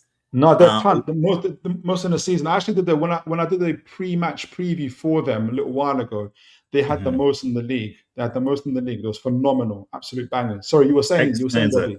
Yeah, so which actually confirms my suspicion that they, and look, again, this is not a reflection on Emery necessarily. He probably knows that he has got the talent in this team to be able to take those shots from outside the box and have a higher chance of making them, and that's why he puts them in those positions. So although XG is low, you will see that their expected goals on target is actually quite high. So if you look at Rodgers, for example, his ex-got was something like 8 point something, whereas the expected goals was at 6, and actual goals were at 10. So he is applying skill and combining that with a little bit of luck, right? Exactly right. And so Emery has stacked his attackers with these guys, the Buendias. I mean, when I saw that goal that Buendia scored, I was like, you cannot let a man of that quality have that much space on the edge of your box. This will only end one way by the end of this match. He's going to miss 2, but he's going to hit 1, right? He did a similar thing at St. James's Park against us. He did a similar thing. And in fact, just to add to that, when we did the match preview to this, because I actually predicted this in my match preview against Aston Villa, there's 2 things. By that time, Villa had gained such a reputation for scoring outside the box that what would happen is, say, for instance, it's Rodgers that's attacking he's just outside the box, he's attacking, right? It would force defenders who would ordinarily stay in their positions to come out. Now, when they come forward, what do? They leave the space in behind. For Watkins. So Watkins starts. For Watkins and others. Exactly. So that's what happens. And so Unai Emery just found a way to win. And these are the guys that they really pulled them over the line, in my opinion. And that's you have to respect it. Over an entire season, you have to respect it. You have to respect it. James says Kamara isn't a quality player. You heard it here, folks. I hope I didn't mean to say Kamara wasn't a quality. In fact, I think we are saying he's a very good player. I think we actually said he's a very good player. James this wasn't available. I think he said Kamara is not a quality player. You heard it here, folks. I don't know if you're saying. Are you saying that we're saying that he's not a quality player? I think me and Bobby are both saying he's very much a quality player, but he wasn't available for a period of time. Hence why he went down. When you add the minutes and the quality together, he went down in the average percentile rating. That's the only reason that he went down, because the lack of availability, which wasn't his fault. He was injured, so that's all that it means. Wolberjog says, the more I look at Villa's squad, 12 to 15 players, really, and their financial situation, the more I despise Unai. Absolutely no reason for him to risk his most 12 to 15 players in cups versus ensuring Champions League spot. He did it anyway. Is that like a, what's the word? Like a reluctant, you know what, you've done well. Adrian, good to see you. Even to you. Go on, Bobby. No, I'm saying this Arsenal hate of Emery is something else, isn't it? Yeah, honestly. But I know that Wolberjog is in good spirits. It means it well. Wolberjog says, Phil, I'm here to... man. He's a fair guy. Wolberjog says, Phil, I'm here to decompress from that Champions League trauma. Why are we discussing Arsenal players? What Arsenal players are we discussing? Who did we mention? I don't know. I don't know. Wolberjog, I've been there. I understand your pain, man. I haven't been there and I don't care. No, I'm joking. How about Cruz says, yep, Isak carried us and absolutely carried Murphy. They needed each other. And where's this Murphy hate coming from? It's not. It's just look. I tell you what. Who's not work benefiting is Voltemada, but that's not his fault. Well, it is his fault. This is what I'm talking about. Partnerships are so important. Voldemort is a different player to Isak. And how has Murphy gone from, I don't know, 12, 13, 14 assists to like 1 Because is he needs somebody who insane. can head the ball. He needs somebody who can not only hit the ball or hold up play, but run in behind. And Voldemort can't do none of those things. Sure. And Right? he's holding So all the fire for it. I love yeah, Murphy. right. Exactly. So Elanga, this is why Elanga's getting stick, and I get it, but Elanga was meant to be the upgrade to Murphy, but to play alongside Isak. And instead of Isak, he got Voldemort. So there's a reason why Elanga plays alongside Isak for the Sweden squad, for the very same reason that Murphy does. So whether he stays or not, is a different story, but we'll see. James says, "You Phil said it. You made it sound like it." I hear you. No, that wasn't the intent at all. I think, Bobby, me and your brother were saying that Kamara is the, one of the. We were actually saying that it's Kamara, Tielemans, and Onana who make the brilliant partnership together. But there was a period where all 3 of them were injured together. Mm-hmm. So remember, I'm looking at minutes and I'm looking at quality separately. Then I blend them together, and that's going to change the overall percentile quality of that squad, because you're testing the resilience of that, right? So Kamara's quality this year, is up there, but his availability is there. So it averages out a little bit lower than it was. So that's what I'm trying to say. James says, Bobby hadn't performed at this season. His chance percentage was 20% poor as well season. Was that? I don't know. Robert Joggers laughing at Rogers. I don't know what Rogers did. Do you know that's been referenced to, Bobby? Did you say something? Not sure. You have to let us know what you mean, James. No. All right. And I knew that I'll take this long on Villa, so I'm definitely not going to cover all the stuff.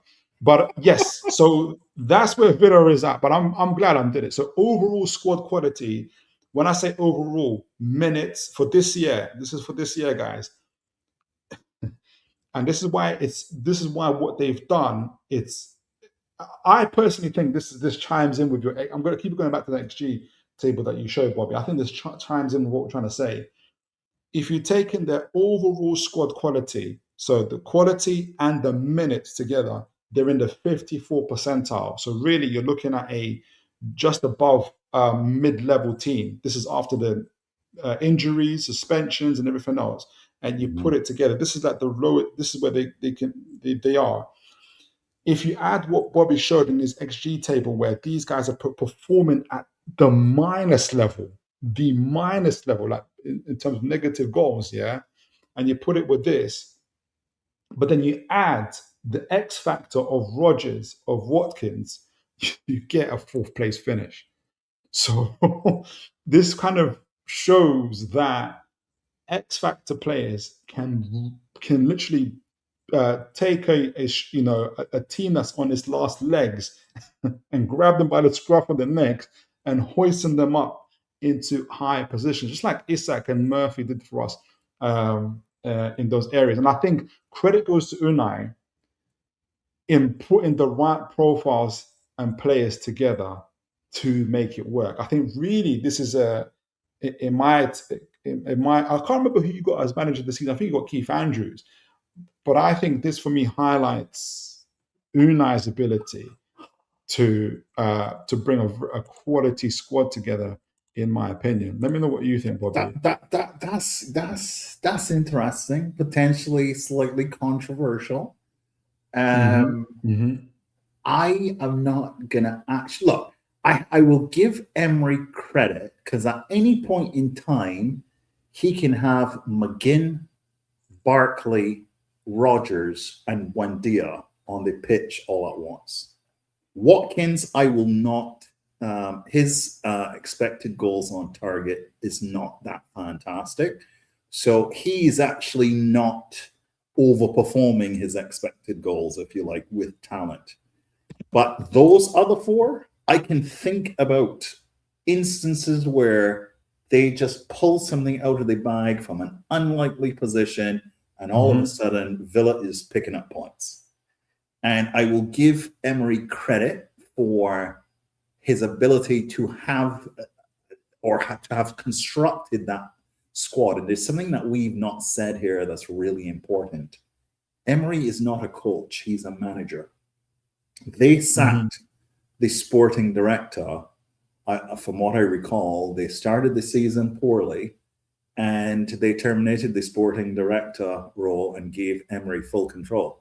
So I think the new sporting director now reports to him. So he's an old school gaffer. And he has actually, to your point though, accumulated a squad of these X-Factor moments players who at any point in time can pull a rabbit out of a hat and deliver some points. So I'll give him credit for that. But in terms of his overall process and chance creation, the majority of his games are horrific to watch. Okay. And when you're seeing Watkins like squandering chance after chance after chance, Malen is on the bench. If I were a Villa fan, I'll be losing my shit. You raised a really, really good point in reminding me that effectively Unai Emery is a sporting director and manager.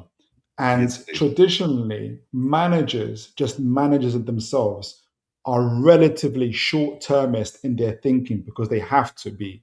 They think game, week in week, like week to week, right? Because they have to, game to game. They can't afford to think years ahead. Because if they start losing the next 3, 4, 5, 6 games, they're going to lose their job. We discussed their finances earlier, and even the Athletics said that they said transient. I think it's a little bit short-termist, and I think it reflects Unai Emery. I think Unai Emery's taken his managerial gameplay style into their approach in terms of the transfer window. I think it's reflective of their owners as well, because they want to get there by any means necessary.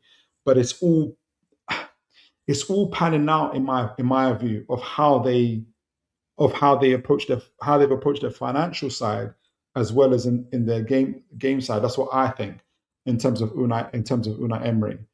But contrast that, Phil, to Roman Abramovich. He was the same thing, right? But it was the same thing. And the only thing is that Roman didn't have SCR. Oh right? no, he had. No, he did. He had SCR for a long. Remember, SCR came in 2016. You're thinking of PSR. Yeah, PSR. I mean, it's generally the same thing, right? So it's not as stringent. It's not as stringent as it is now. Like, you remember when you guys came in, so Villa are acting like you guys before the financial regulations were this stringent. But nobody was setting the finances aside. Just setting the finances aside though for a minute, though, Phil. Roman would sack a manager every season. Okay? Yes. To extract results and performance. Oh, you mean yes. Right. Yeah. What appears to be short-term thinking is designed to get results in the next half of the season, right? And I can see that pattern of thinking with Emery. But these owners are satisfied for that to happen because when he does that short-term thinking, it delivers the results. Villa is now a proper perennial European participant in terms of winning trophies in Europe now, right? As soon as they drop out of the Champions League, they win it, just like Chelsea did. These owners are following the Roman blueprint because the long-term vision that they have is that this short-term incrementalism actually delivers prize money and results, which builds the global brand, which makes Villa more valuable as a club as a whole. So this is where I object to how the Athletic position this, because yes, it looks tactical and short-term from transfer window to transfer window, but when you take a step back and look at Villa under Emery, it's a proper European team that everybody around the world now knows who Villa is. All the new Americans who are now following football, and Canadians, I'm Canadian, all of the Canadians who are now following football for the first time, we know who Villa is. And this is where I think building that overall club brand, that brand value, short-termism is a Roman Abramovich principle that actually delivers in the end. It is. It's delivering. Let's see. Let's see what they're going to put up. We're gonna head into the section of what they need, and let's see if we can deliver. And there's some interesting comments, but just to add, James says, I think it was James that says, this is some of the Marlin's minutes include some of his time at Roma. So at Roma, Marlon played 1,400 minutes this year. For Villa in the Premier League, he played 680 minutes. So yeah, you can take off a little bit of Marlon's minutes from that as well. Good catch there. Bobo Joe says, Phil, I think when discussing managers XG is a good metric, but for strikers of AMs like Rodgers, I think post-shot XG metrics must be considered, which indicates their finishing capabilities. Post-shot XG. Post-shot XG. I'd have to look that up. That sounds fascinating. Let me know what it says for Rodgers. What that means. You know what that is? Is he referring to Wobojog? Is that expected goals on target? Yeah, let us know what you mean. Yeah, maybe what he means by post-shot XG, expected goals on target. Yeah, that'd be interesting. I want to know what Rodgers is. Wobojog says, Phil, the joke is discussing Arsenal players, i.e. Rodgers. Right. Yeah. I think Register Kev said the same thing about Hull. Interesting. I'd love to know, Wobojog, why you think Arsenal are going for Rodgers, because it's, to me, profile similar to Eze. But as the more me and Bobby have discussed Rodgers today, the more I think, rather than him being seen as he's definitely not a left winger. The more I discuss Rodgers, the more I see him as a supporting striker or a false nine. And I wonder if that's your new striker-ish, if I'm making sense. You're like nine, fake nine, false nine. That's what I'm thinking. James says, what are you trying to say? Was Murphy matrix inaccuracy and chances into a box for any player from 75% last season has now dropped to 55% of those chances getting into the place? Yes, partly of Isak. If I get what you're saying, James, why has Murphy's ability to create chances dropped?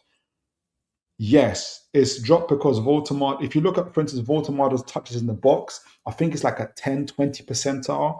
That's championship quality.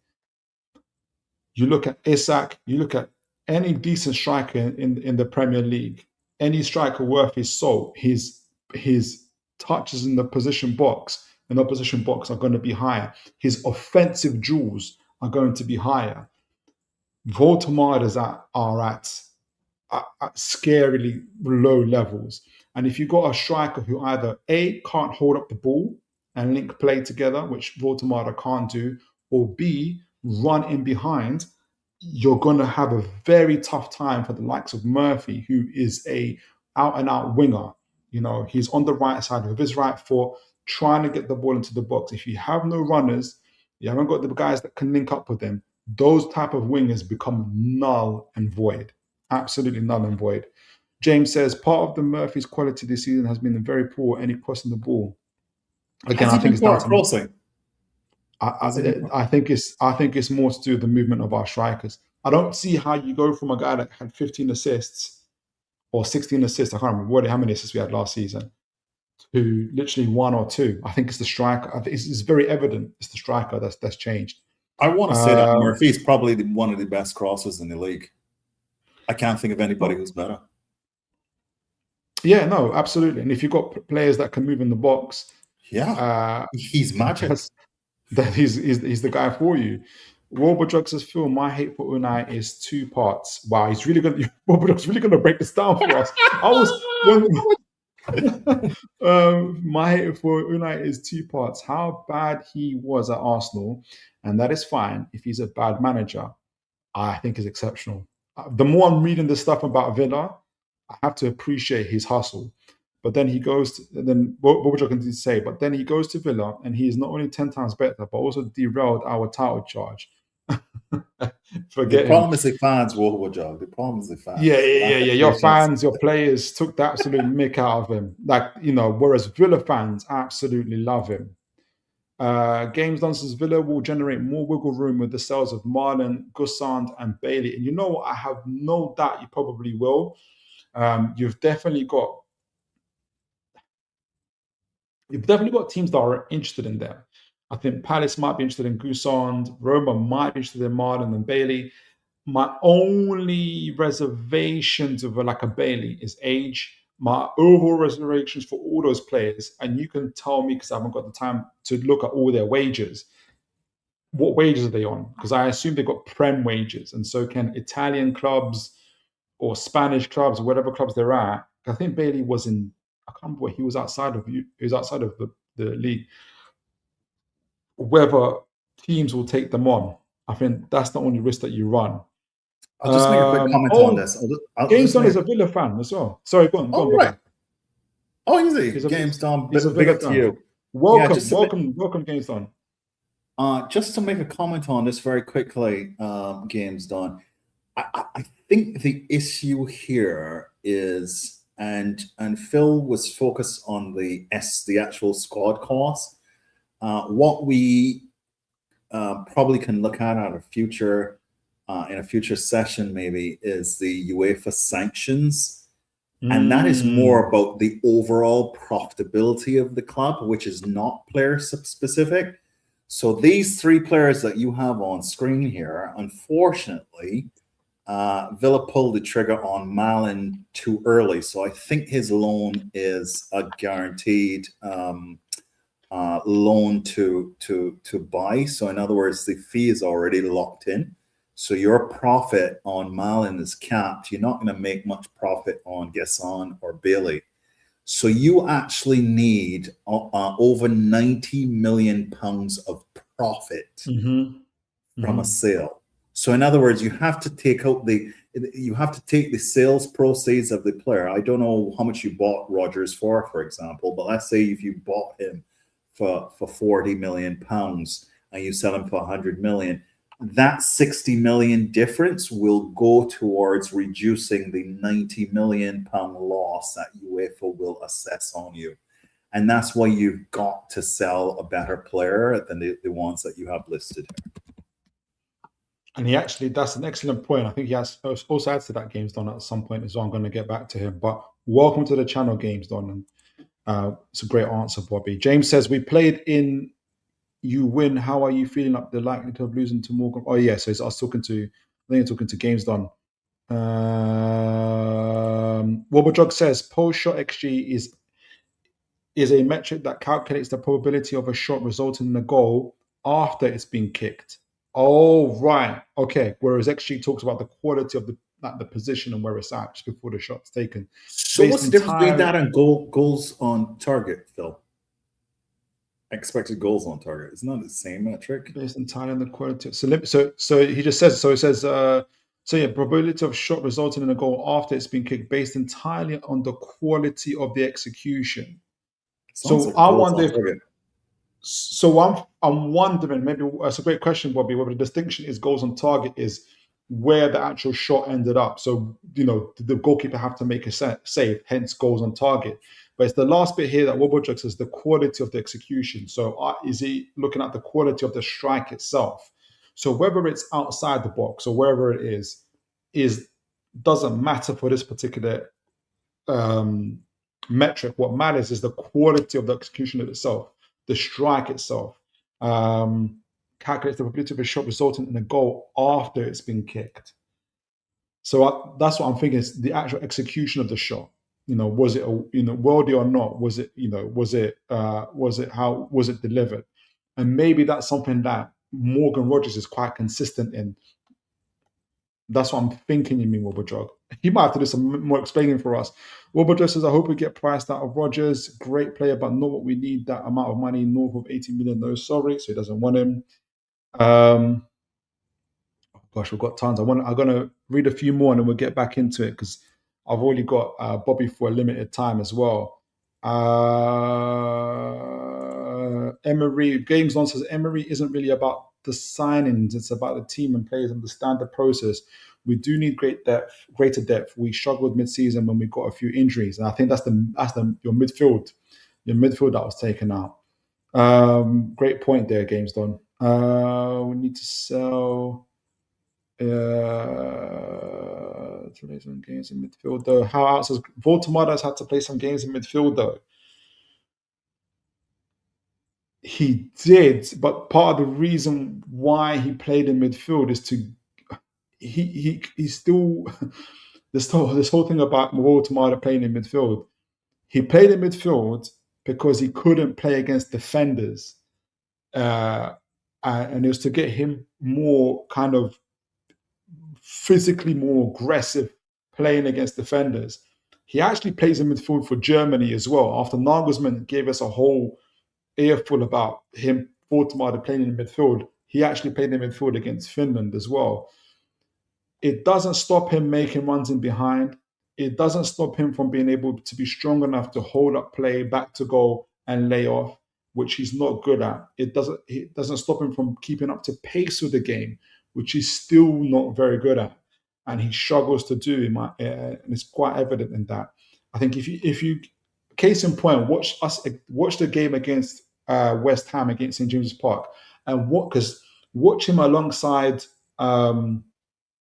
Jacob Ramsey, and just see how, because both of them are playing together as AMs effectively, and just see and they're playing almost side to side, almost in parallel, and you're going to see the difference in quality, in ability to play under pressure, back to goal. Jacob Ramsey shows him up each and every time, keeping up with the pace of the game, going back to defend, making decisions up front under pressure. They are worlds apart, in my opinion. Robojog says, so in Rodgers' case, I'd expect low XG, but relatively higher PSG. So low expected goals, but higher quality of execution is what I think is what he's saying. Okay. So I just did a quick research. So both shot XG and expected goals on target are the same thing in terms of what they measure. Say that again. Sorry. So say that again. PS XG, so post shot XG and expected goals on target are the same thing, except they're just labeled differently as the data provider. Okay, and so he was right. He was right. Yeah. I think we got into this debate with Mitch last time. XGOT does have player talent involved, so it's the difference. The difference between XG and XGOT is the talent applied to the shot. So PSG is the talent applied to the shot. Yeah, PSG is. Yeah. Okay. Because the manager can put you in the right position, but can the player then actually improve the shot from that position? Is what. So that's PSG, whereas XG doesn't look at the quality of the player. It looks at the quality of the position and who's okay. So XGOT and PSXG are the same thing. Okay. Excellent. Yeah. All right. So because whilst Bobby's here, I want to finish this last bit on Villa. So now that we kind of got the kind of understanding of where Villa are at financially, minutes-wise, quality-wise, mixed together, the resilience of the squad, kind of getting a little bit closer to the truth why they have been able to achieve what they've achieved, which has really been excellent for them. We want to be able to see where maybe some of the gaps are in their squad. And I want folks to remember what we said earlier, discussing Villa's financial situation, is that without making any sales, Villa can probably make one major sale, one major purchase. To make between 2 to 4 major purchases, Villa need to sell between 50 to 60 million in player sales. And if they all want to make a whole squad overhaul, which I don't think they need, they'll need to be able to sell 150 million plus, which I don't think they'll do. So putting together minutes played, average positional quality, percentiles, player returning to parent clubs, so not all the players, Sancho going back, Who else is going back? So a couple of other players going back.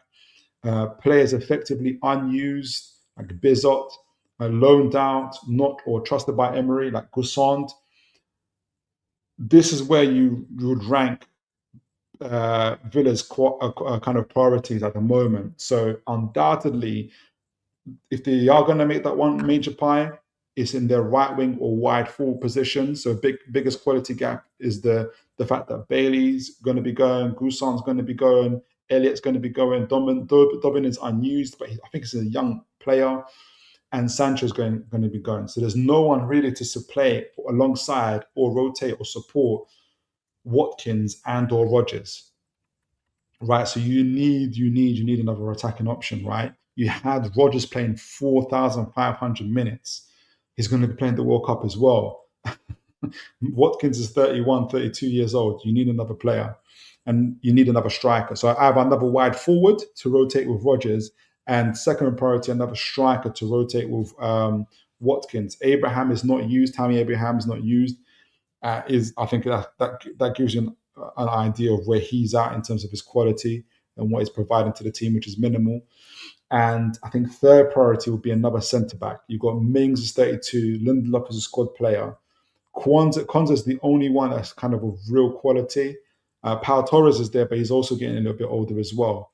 So, but that's probably a third priority in my opinion. Fourth is the goalkeeper, but that's only if Martinez stays. I don't know what his contract situation is at the moment. Fifth are the fullbacks area. You've got Digne is getting older, and but it's not as a bigger priority because you've still got Maatsen and Cash. And probably last one is the midfield area where you might want to add another young quality play. But again, it's not of the highest. It's not of the highest priority. So I think, in my view, you need to keep Rodgers if you can, and you do need to sell the likes of what Games Don said, Goussand. Who was the other players? Goussand, Bailey, and others, and Marlon, all those guys. If you guys can sell them and get yourselves, I don't know, 80, 90, 100 million from them, that would be really good business and help your amortization and help your SCR to be able to get those other players in, especially wide forwards and the striker. But there's a looming problem, and I think Bobby had talked about it earlier on, is you've still got the big gap that if you take away the sale of the women's team, if you take away the sale of the warehouse, which UEFA doesn't allow, you've got like, what is it, £90 million? Is it £90 million? Yeah, it's over £90 million in losses, and UEFA will not tolerate that. UEFA won't tolerate that. So yeah, even if you qualify for the Champions League again, I'm not even sure. Maybe you probably will. Maybe that will cover it. I don't know, but you've got an enormous amount of pressure to do it. Yeah, no, they're already not in the Champions League this year, right? So they're going to have to sell somebody by June 30th. No, they are in the Champions League. They are in the Champions League. What? So I'm talking about in the 2025-26 season, the one that's just gone. Oh, right. Sorry. Yes. You're right. Yeah. Absolutely. Right. Yeah. So I think they're going to be at risk of breaching the settlement that they reached with UEFA. So I think that's why they're going to have to push through a sale before their year end to get a profit, to cover that profit. Year end being June. I'm sorry. I assume their year end is June, like everybody else. Mm-hmm. Yeah. So do you think, Bobby, that they? Between, I don't know if this is a fair way to ask it, but between 1 and 10 being must have to, and 1 being no, they don't have to. On a scale of 1 to 10, how much do you think Villa? Where do you think Villa are with Rodgers in terms of having to sell him? 10. Oh wow, really? I'm not even hesitating on that. Unless they can sell somebody else that's going to generate a big enough profit. It's a straightforward choice, either be in Europe or selling. There's no way they can carry that loss forward. They can't close the accounts for that with this current year's loss on the books. I mean, we don't know how much the amount is, right? But if you consider that they lost 90 odd million last year when they had Champions League, this year it's going to be worse. Wow. Let us know what you think about that, Games Done. It's like Europe or Rogers. And he's for sale. He's clearly for sale. I mean, everybody's almost saying it's almost like a given, right? I think what's going to happen is they're going to wait for the World Cup performance. Hopefully, he does well and try to maximize the fee on him because Tuchel clearly likes him, so he's going to be in the shop window. My problem is that he's going to be coming into the World Cup so tired in that heat. Will he lose value? That's the risk. Are you better off selling him before the World Cup starts, basically? There we go. That'll be my bet. But to me, he has to go. And if he doesn't go, who can they sell that's going to generate the same level of profits and sales volume? I don't see it. So watch this space when it comes to Villa. So let's round up on these guys in terms of Villa. I plan to spend an hour on them. I ended up doing the whole 2 hours, but I think it's definitely worth a conversation. It's crazy. It is crazy. Let me get a few chats before we move on. Games done. Let me just. I'm going to go back to games done in a moment. I think I missed a couple. I don't want to go, but it's the only way to progress. Let me start from here. I can't. Apologies if I missed your comments, guys. I didn't do it on purpose. Games Don says, I don't want to see him go, but it's the only way to progress. I believe Emery will be able to evolve the side of VAR. Do you know what? You're a proper good fan, Games Don. That is. I only wish some of our Newcastle fans would have the same trust in Eddie Howe the way you've got trust in Emery. I don't want to see him go. I agree with that. That's a good point, Game Son. I agree with you as well. I think that's the right approach. That's the right approach. That's very, very mature. Jug says basically XG evaluates the quality of the chance. Yes, the setup. The PSG evaluates the quality of the shot, the finish. So the way I look at it, and correct me if I'm wrong, so I think I agree. I think I understand what you're saying, Jug. So for me, XG kind of looks at the outside, the environment. You know, were the players in front of the ball when the shot was taken? You know, what angle and everything else, the position, like you said. PSG evaluates the quality of the shot, and that's down to the individual taking the quality. Is that down to the individual taking the quality of the shot or the way the shot was executed? So maybe then it's still not the individual, but the actual quality. So for instance, Bobby, who can I think of Chelsea? Say, for instance, Tosin takes a free kick, but it goes top bins, yeah? Regardless if it's Tosin or Enzo Fernandez, it's the execution of that quality of that free kick that is what Jug is looking at, I think. I hope I got that right. Jug, I think we're agreeing with you. So, but have a look, just quickly research expected goals on target. So it's called XGOT, XGOT, and tell us if you think it's different to PXG. So we understand the difference with XG. Like XG has no consideration of the quality applied to the shot. But what we're saying is we think that PSXG and XGOT are the same thing. Let us know if you disagree.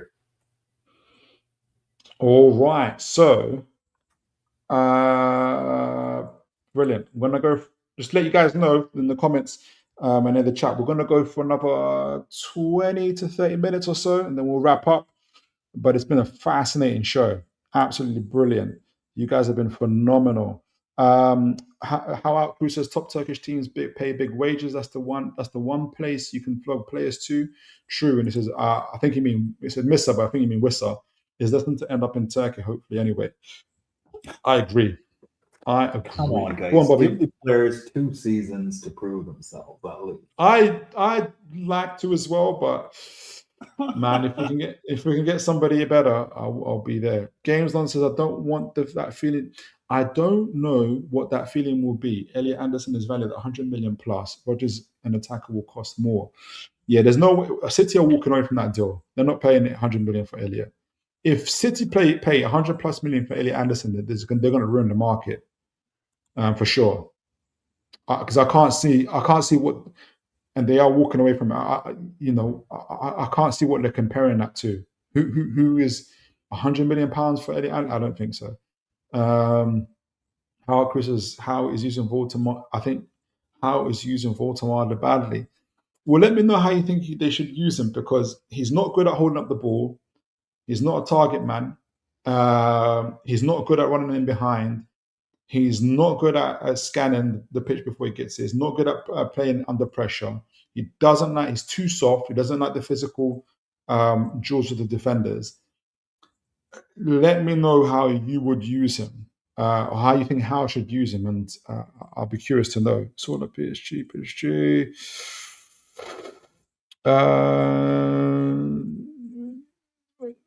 GameStone says Newcastle should be fine. You ain't limited to buy Europe next season.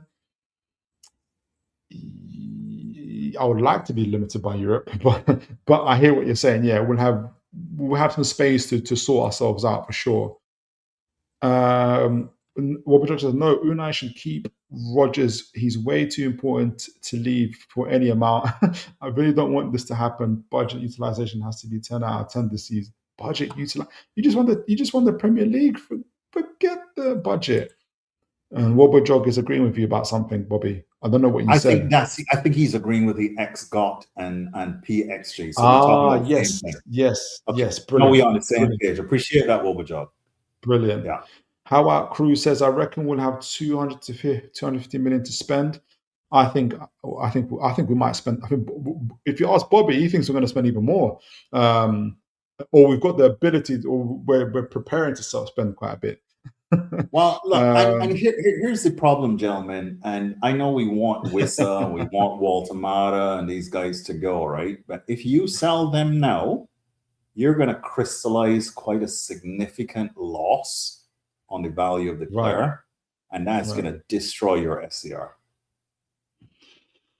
How about Chris says? Sorry, go on, Bobby. Sorry, go on.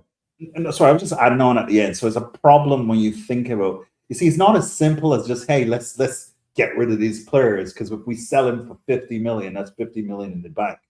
How much did you pay for him? And does 50 million represent a loss? That is what really matters, because then it screws up your ratios. Leading up to it, I think Newcastle, there's been a lot of articles from Newcastle sources saying they're willing to take a loss on Wissa.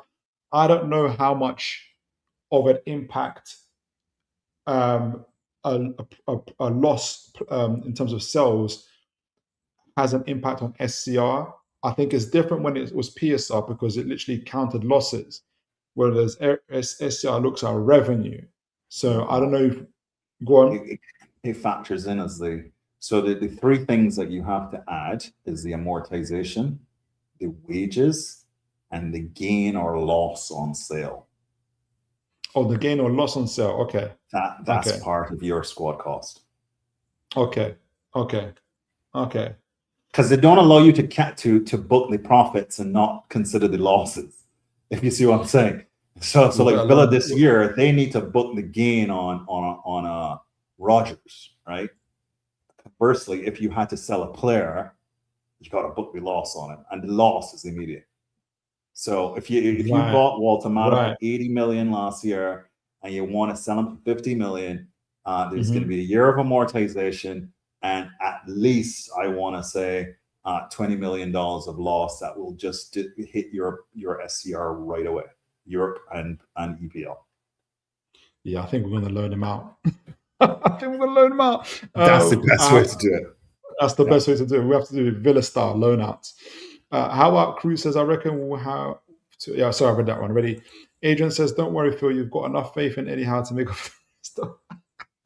I think I probably do. And some on top. Is that the first time that we're seeing Adrian Pickett this evening? I can't remember giving him a shout out earlier. Big up to you, Adrian. Yeah. He joined, I think, halfway through. Games Don says, I think Rodgers wants to stay. His game is suited for our style of play. I think management will do everything in their power to keep Rodgers. I have no doubt about that. And if it's your first breach, the final will be small. Okay. All right. So I'll read a couple more and we'll do our thing. James, this is not your first breach, my friend. You are on a strict schedule of sanctions. Yeah, you're on a second one. Absolutely. How Out Crew says, is selling players at a loss as bad for SCR as it was for PSR? I don't think it's as bad as PSR, but I think as Bobby outlined, it's calculated into it. I need Makes a to difference. add a little. Yeah, I don't know. I don't think it's as much as bad as PSR, in my opinion, because literally SCR, if your revenue does go up, it has a less of an impact. Whereas PSR, whatever your loss is, your loss. That's what it is, and it can get even lower. It can get even higher. Excuse me, if you sell a player at a loss. Wow, Games says Watkins is our key player more than Rogers or McGinn. Wow, you're gonna have Wow, Bobby falling over his seat there. that's interesting. Robert says, Phil, I know you like Delap. I do. Could I interest you a Delap Pro Max for the same amount? Who? Yokeres? You gotta be kidding me. Never in this That's how lifetime. he called the lap No. Rolex. Never in this lifetime. Never in this lifetime. Bobby James says, Bobby, he was talking about us, not his club. I don't know what that's in reference to. Boy, James always loses me, man. Sorry, James, I don't know. Adrian says, I don't let the algorithm fail with me. Fair play. The main thing is that you're here now. So just to summarize, Bobby, before we kind of talk a little bit about some Newcastle stuff and we can add some Chelsea stuff. We covered Villa's finances. We covered Villa's squad depth and quality of that depth. Looking both at their minutes and their quality and their metrics and the performance as well. We looked at how resilient that squad is. We looked at the cumulative XG, which kind of outlined their performances. We kind of filtered out, I guess, some of the reasons why they've had such a successful season. Great manager, X factor players, for instance, and that's, I think, as games on and also emphasized, which goes back to a great manager, is he's got a structured team, a great process of how he plays. So despite maybe what on the outside looks like, low quality chances, if you add all the other factors I mentioned earlier, it's panned out to be a very, very good season for them. What's your kind of overriding conclusion on Villa if you take all of this into account? And also just to add, what they probably need to. We looked at what they probably need in the summer going forwards. Essentially, attackers and more attackers overall. For me, it's a relatively aging squad as well, but maybe that's not such a big impact at the moment. The main priorities are the forward areas. What's your kind of, with all of this considered, with all of this taken into consideration, what's your kind of overall view on Villa from what we kind of talked about on the show today? Well, I will continue to be a diehard XG merchant. Let me take a step back and say, I believe that Villa is running a model, or at least the best model, operating model of all of the non-Big Six teams, if Big Six is a thing anymore. But if you think about the traditional Big Six and the non-Big Six, I want to say that I think they are running the most aggressive, the most forward-looking operating model of the non-Big Six teams. And I think it will deliver because I have personally seen this model before under Roman Abramovich. And I think they're doing an excellent job of building the brand of the club back to where it once was. Villa is traditionally, when I was growing up, was a massive club, then disappeared for a while. And I think the owners are planning to get them back there, and they're doing what it takes. I think they're running up against very, very stringent UEFA sanctions. I think it goes beyond FCR. It's about the overall profitability of the club, and the accounting tricks that they learned from Blueco will not apply in Europe.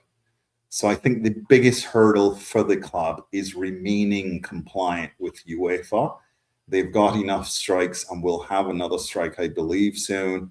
From our UEFA perspective, on the profitability side, not the player cost side, but the profitability side of the club as a whole. And I can see them having to sell a Rodgers and a few others to harvest some profits. Now, to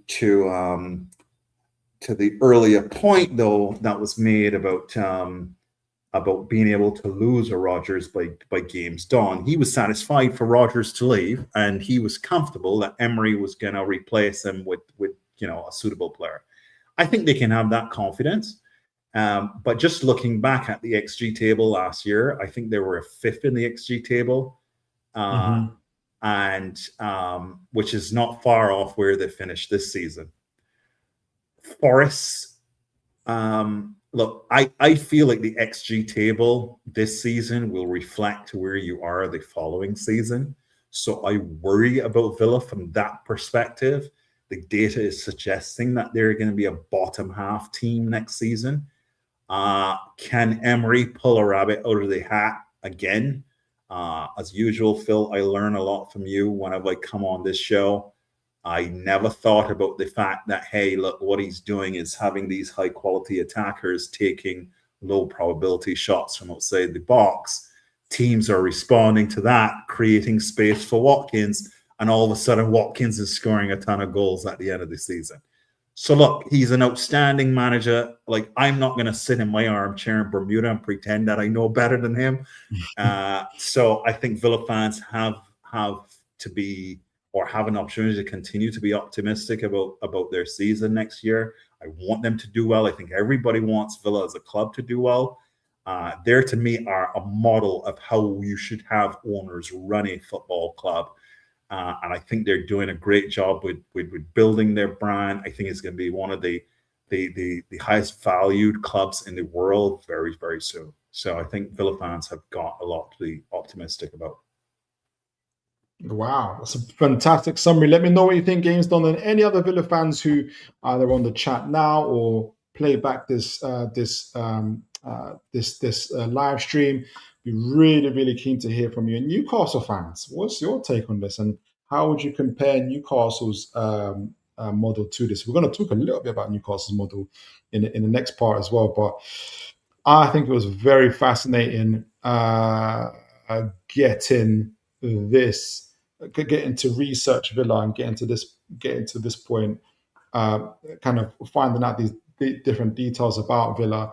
I got even a stronger respect for Unai Emery as a manager and what they've been able to achieve this season and how he's kind of used it. A little bit different to Warburg, and it might be because I think sometimes, fans can reflect the thinking of their team sometimes.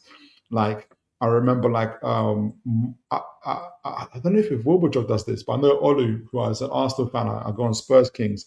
Whenever we discuss a game where there's it's really there's a lot of back to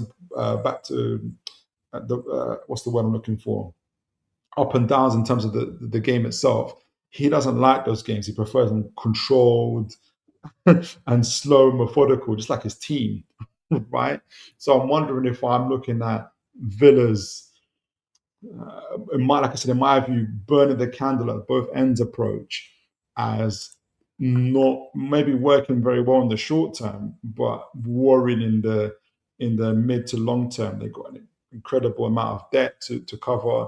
They've got the potential of selling Morgan Rodgers as well. You can only sell that level of quality and then replace that level of quality so often. They've got an aging squad, which they can't address straight away, even if they sell Morgan Rodgers. But they've got a good academy, to be fair to them. So I'm very keen to see how it pans out and what they do. But yeah, otherwise, in this closing time, they're doing very, very well. All right, so let's get on to Newcastle. I'll read a couple more chats before we do that, but I want to just cover a little bit on. We've got about 15, 20 minutes left on Newcastle. James says, me and Don were having a chat about Newcastle's first fine from the UEFA and how it will affect us, how we're saying How we're saying offer is fine, would be less of a stranglehold than Aston Villa. Yeah, it'll be less, it'll be way less. It'll be £3 to £5 million. Warbachuk said, Bobby, I disagree partially. Yes, Romanism in principle does work, but only in the 2000s, which is what I was trying to say as well. Spending regulations or lack of not the current PSR, FFP regulations in place. And I think James Don makes a similar comment later. Guys, I think we need to recall the history of FFP and PSR, right? UEFA FFP was in place since the 2011-2012 season. The Premier League's FFP was 2013. Okay, Roman left in 2022. So remember, FFP PSR only became a thing when City got charged and when Blue Coat started doing loopholes. That's when people became aware of it. Okay, but it has been in place, and Roman was compliant for almost half of his tenure at Chelsea. Roman was PSR compliant. People don't understand this, but he was. Marina Gavaskaya, our managing director, was voted best managing director of the year before she left for these very reasons. Roman ran a very tight financial model. What people do not recall is the loan program and the restrictions on the number of players that can be loaned out changed very recently. So Roman was able to balance PSR. His loophole was all those players that we had out on loan for so many years. That's how we used to balance the books. So Roman was PSR compliant. Okay.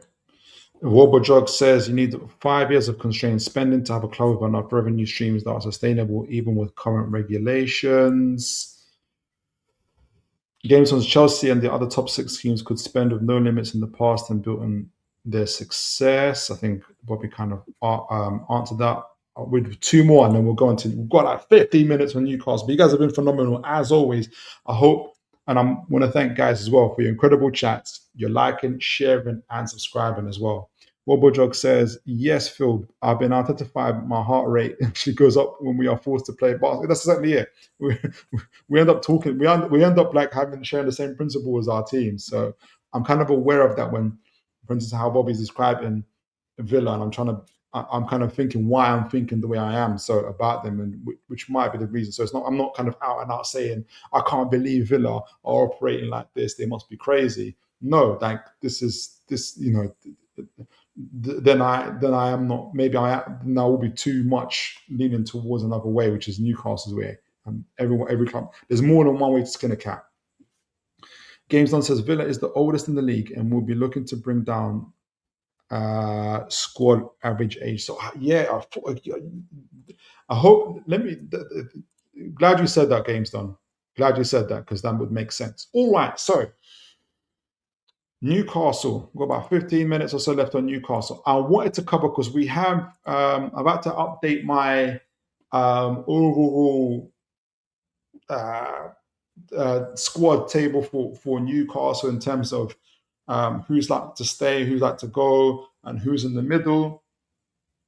Obviously, we've done our retained list this, which was announced today. And obviously we've also had a couple sales made as well. So we've had to update that, and some of those we've got right as well. So we've had obviously the exit of Mr. Anthony Gordon. I'm going to ask Bobby a little bit later about what he thinks about that sale. Mr. Ruddy is also his contract is expired. Kieran Trippier's contract is expired as well. I need to move. Matt Target, his contract's going to be expired. He's in the exit door as well. In terms of who are likely to go, I've still got Tonali, Willock, and Tino in those areas, and Vladi Karmos, who we know we are there. I used to have Wissa in the high, but especially with Bobby's news today, I think he might go into the low at some point. We'll see. In terms of going, unless it's a Turkish team that's going to give us 40 million, he's going to be in the medium. Osola, who was in the high previously, in terms of likely to go, got him in the orange because of his outstanding last 8-9 games where he's definitely showed us the potential of what he can do. So I think he scored 7 goals in 8 games, something along those lines. And I've got Voltemada Pope.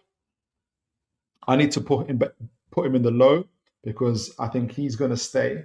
I think Newcastle are going to take a different approach to the goalkeeping areas, and where I think they are getting a French goalkeeper from the second division to be number 2, with Pope as number 3, and I think we're going to get another goalkeeper from somewhere else who's going to be the number 1.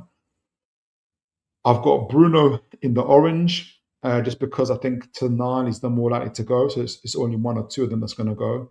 And I've got Voltemada in the orange because just like Wissa, if I think Bobby is right and others are right that we can only take so much losses, the most we can do with players like Voltemada and or Wissa is a loan.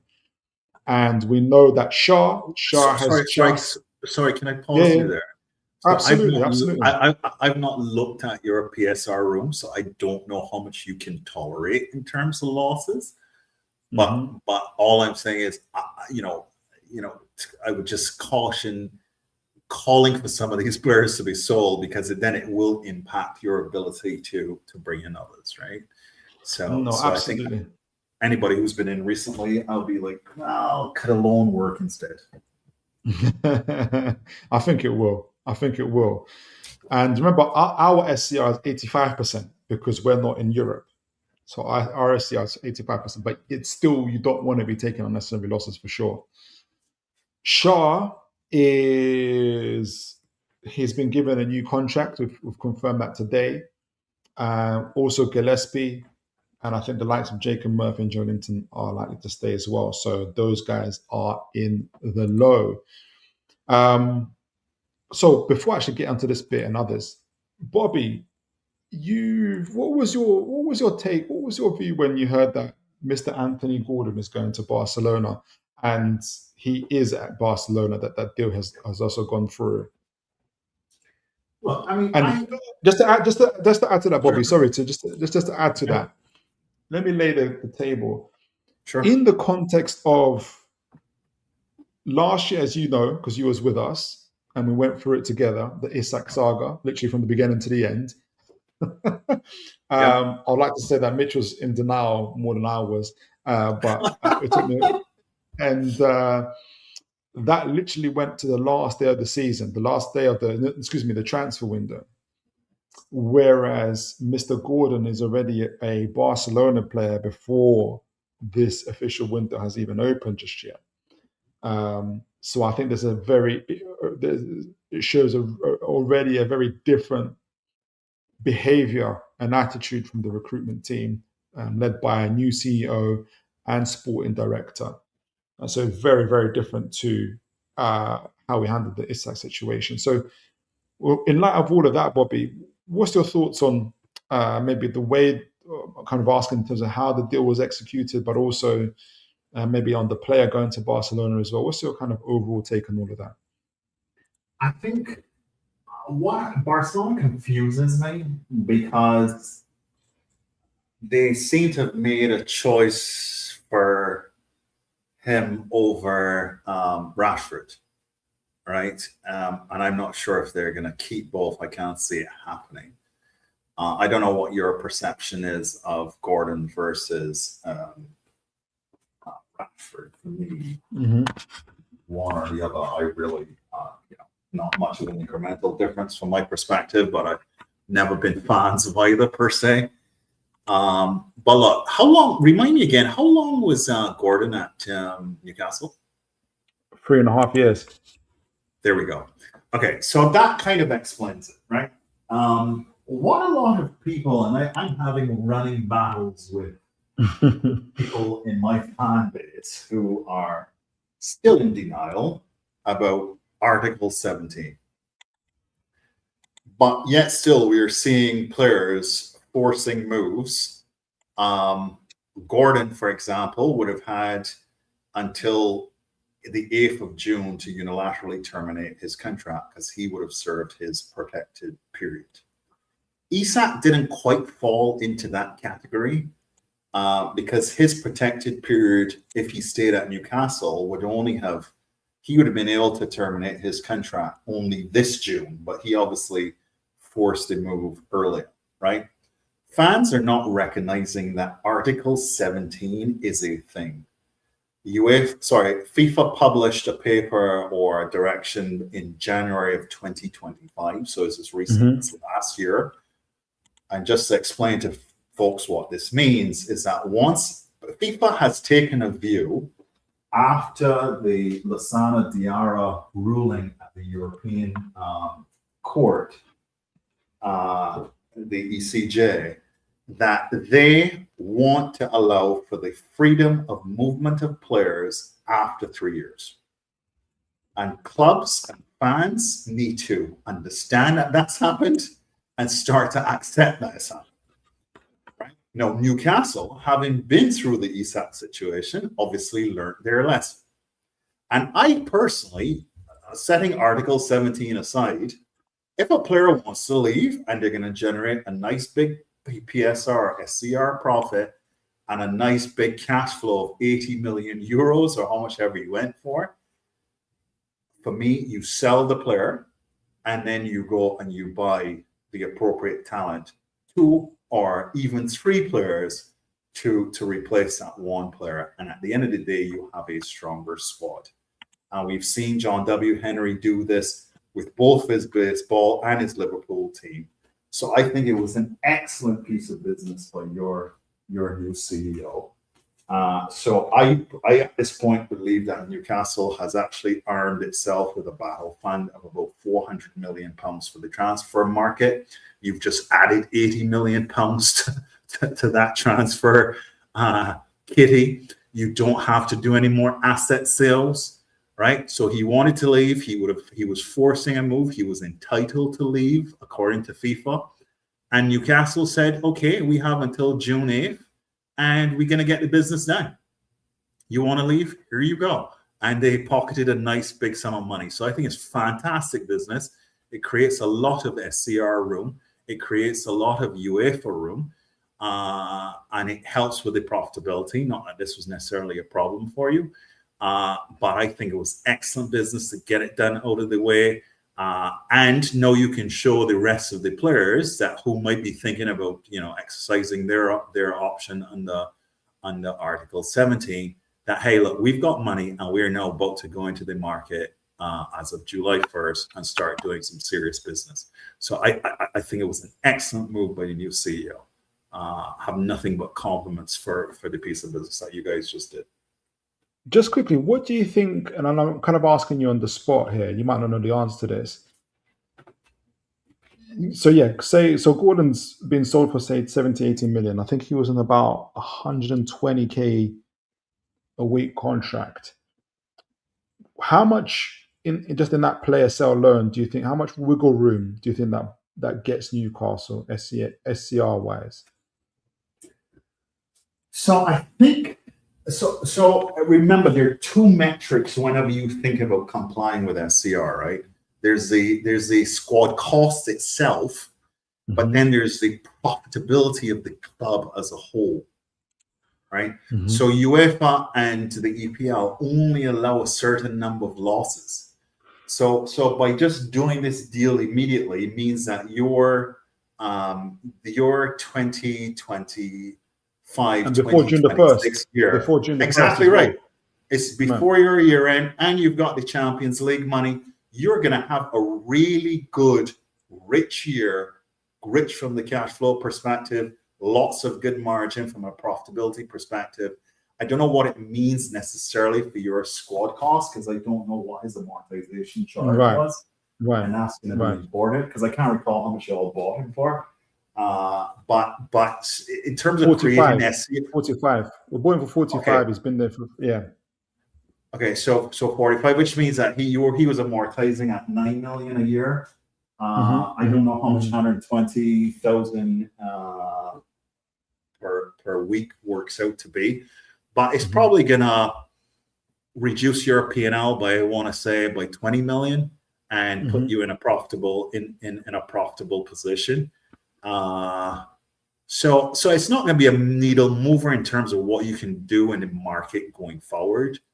Like, I think because of the new rules, you can't really trace a sale to a purchase. It's very hard to do it that way, right?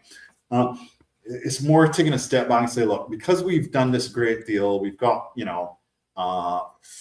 30 million pounds of profit immediately in the kitty, right? Plus add the Champions League. I don't know how much you guys made from the Champions League this year. That's 100 million pounds that you didn't have last year. Right. So you don't have to worry about SCR, PSR, profitability metrics, for a year or two, which gives you room then to make capital investment and tolerate a worse P&L for the next 2 to 3 years. So it's almost like a forward-looking thing. Hey, we've solved the problem. Now the next 2 to 3 years creates a little bit of room. If we do another sale like this next year, we're always going to be good. So it's really just about taking that box, and therefore it gives you, Eddie, the freedom then and the sporting director to the flexibility to do a little bit more in the market, which I think is what they're positioning themselves for, because I expect Newcastle to drop 300 million pounds this summer. Hey, and speaking of that, I think I'm also in agreement about that. And that's a really, really good breakdown. Thanks for that, Bobby. These are my earlier predictions for the season, which is what I thought in terms of potential incomings. I had us potentially getting in 6 to 9 players and spending £325 million on those players. How did we arrive at that? I didn't even know you came up with the same 300. Perfect. Yeah, absolutely. This is. I wish I dated it, but it literally. I can go back to the extreme where I did it, to be honest. And yeah, I just averaged it out, Bobby, because I thought we need 69 players. These aren't specifically the players I want, or like not I'm saying. I kind of use it as an example of the players that we're linked to. Then I averaged out their cost, and it came up to like 325 million for 69 players essentially. And then I looked at the players that we could potentially sell at the time. At the time, though, and I've kept it there, I thought we would be able to sell Gordon for 100, 120 million. Because I thought that Liverpool would probably get him. Sorry, you were trying to sell Gordon for how much? 120 million? So I thought we could get I thought we could get 100, 120 million, because I thought Arsenal and Liverpool would be in for him. So, for instance, I think Gordon makes better sense than Rodgers, in my opinion, for Arsenal, unless they use him as a striker. But anyway, that was my thought pattern at the time. So I've kept it there. Obviously, we've sold him for about 70 million. I'm not going to use the sell-on clause and the add-ons. I'm just going to keep it simple, 70 million for now. Sure, yeah. And I've kept my other kind of predictions there as well. I said I thought Kraft would leave, and he is leaving. I thought Shaw would leave, but he's staying. I thought Kieran Trippier would leave, and he is leaving. And I had Usola obviously will get to go. So we're going to confirm that. And Willock, you got to keep him, don't you? Who? Usola. Sure. Yeah. I think we should keep him. Okay. I think the only reason we may not keep him is if Wissa and Voldemar stay, because we do need another striker. We do need to improve our quality of striker. Ideally, would like either Wissa or Voldemar to go, and we keep Usola and we get the other striker. But we need another striker of the quality who can either hold up the ball or one in the behind, or both.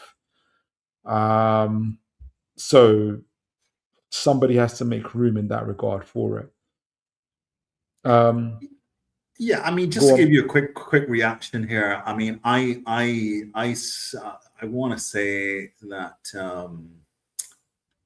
Tonali,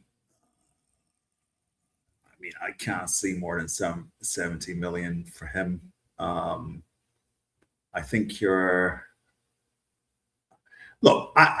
the good news about this picture here is that most of these players that you have for sale here have been around for a while, so they will have low book values, which means that you're going to Yes. make a pretty good profit on Yeah. paper for profitability rules, Yeah, right? yeah, absolutely. Yeah. But I think you're probably overstating what you're going to get for those players. I mean, I would hear a cut. I would hear a cut each of them on the top row by at least £20 million.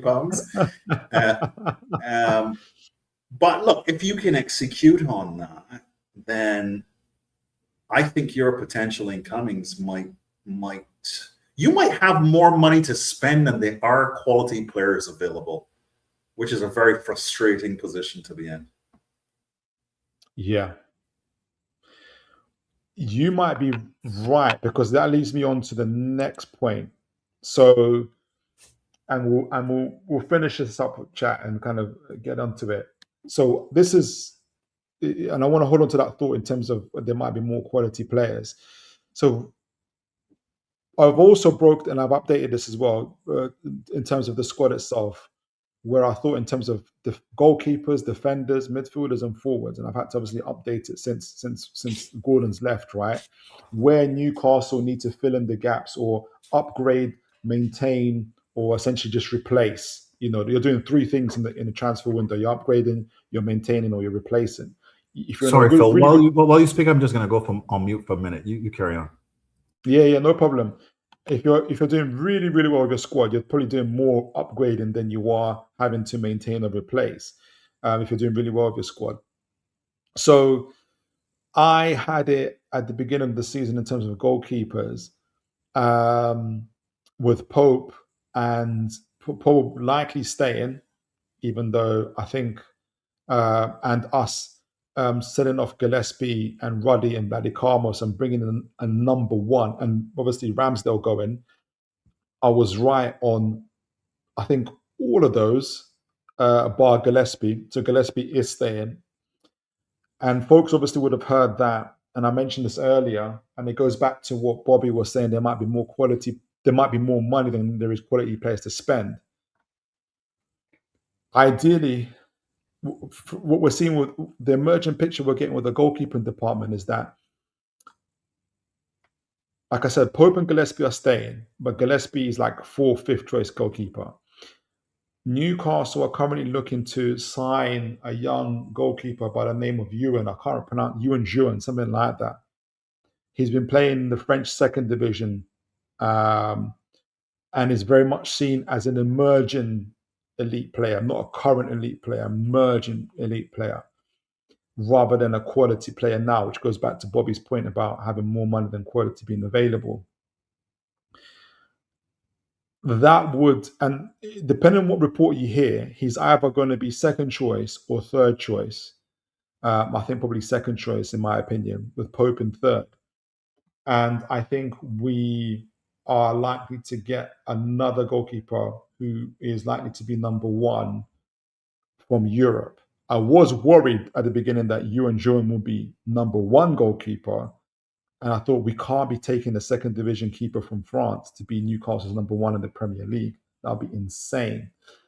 But the fact that we've got but the fact that Gillespie's left, not Gillespie, the other keepers have left, including Ramsdale, I think we've left ourselves with a good amount of financial space to get those at least two more goalkeepers in, those that will be number one and number twos for Newcastle United. So I think that's how we're going to play it. I wouldn't be surprised, and going back to Bobby's point, that the player that we get will be, or the goalkeeper that we get, it won't be a Trafford, unfortunately, who is on like 100k, 120k at Man City in wages. And it's probably going to be more like a Rissa or someone else type who is currently on like 20, 30 euros at the moment. He'll probably be getting 60k here. Although I wouldn't mind the Trafford, to be honest, but we'll see. So I think we're seeing something like that. I think we're going to get more emerging talent. In a nutshell, I think we're going to get more emerging talent than kind of established talent, in my view. That's the goalkeeping area anyway. With the defense as it is now that I've updated it, like I said, I thought Shaw would go, but he's staying, which is cool. We've got Shaw and Chow as our right centre backs. We've got Byrne and Botman as our left centre backs. So the centre forward, the central defending areas are the same. I've left Tino, and obviously Kieran Trippier has left, so that's confirmed. I've got Tino out of this because I do think we're going to sell him. I think the only reason we don't sell Tino, if people look at his injury record, but I think he's the most likely to go. I think he's probably going to go Arsenal. So I've left that gap there. So that leaves the entire right back area with two big, huge gaps in it. My prediction is that we're going to get a RCB, a hybrid type, like an Achimpong profile. Bobby knows all about him, and a right back profile, like a Palestra we've been linked with recently. That's my hope anyway. Maybe I'm hoping for too much. We'll see. We've got obviously Hall at left back, and lots of news about Hall and Man United. I feel he's going, mate. Go on. I feel he's going, Hall. I say that again. I just have that feeling. I have that feeling that Hall is going. Okay. There's just too much about, and what was the issue between him and Eddie at the end of the season? Him playing at right back and these kinds of things. Was there some sort of a falling out?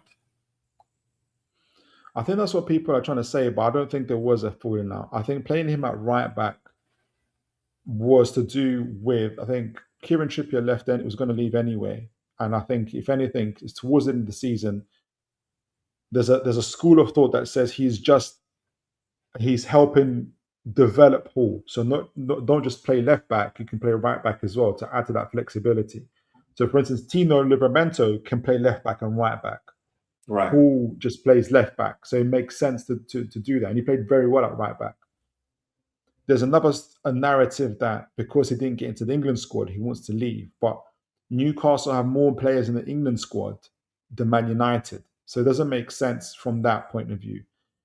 They're talking about his limited time. Hall played 41 games. When you look at players under 21, he's played the second most minutes behind Nico O'Reilly when it comes to minutes on the pitch. I think 3,000 plus minutes overall. And his minutes need to be managed because he is somewhat... Exactly. Yeah. That's exactly it. But obviously the rumor mill's going.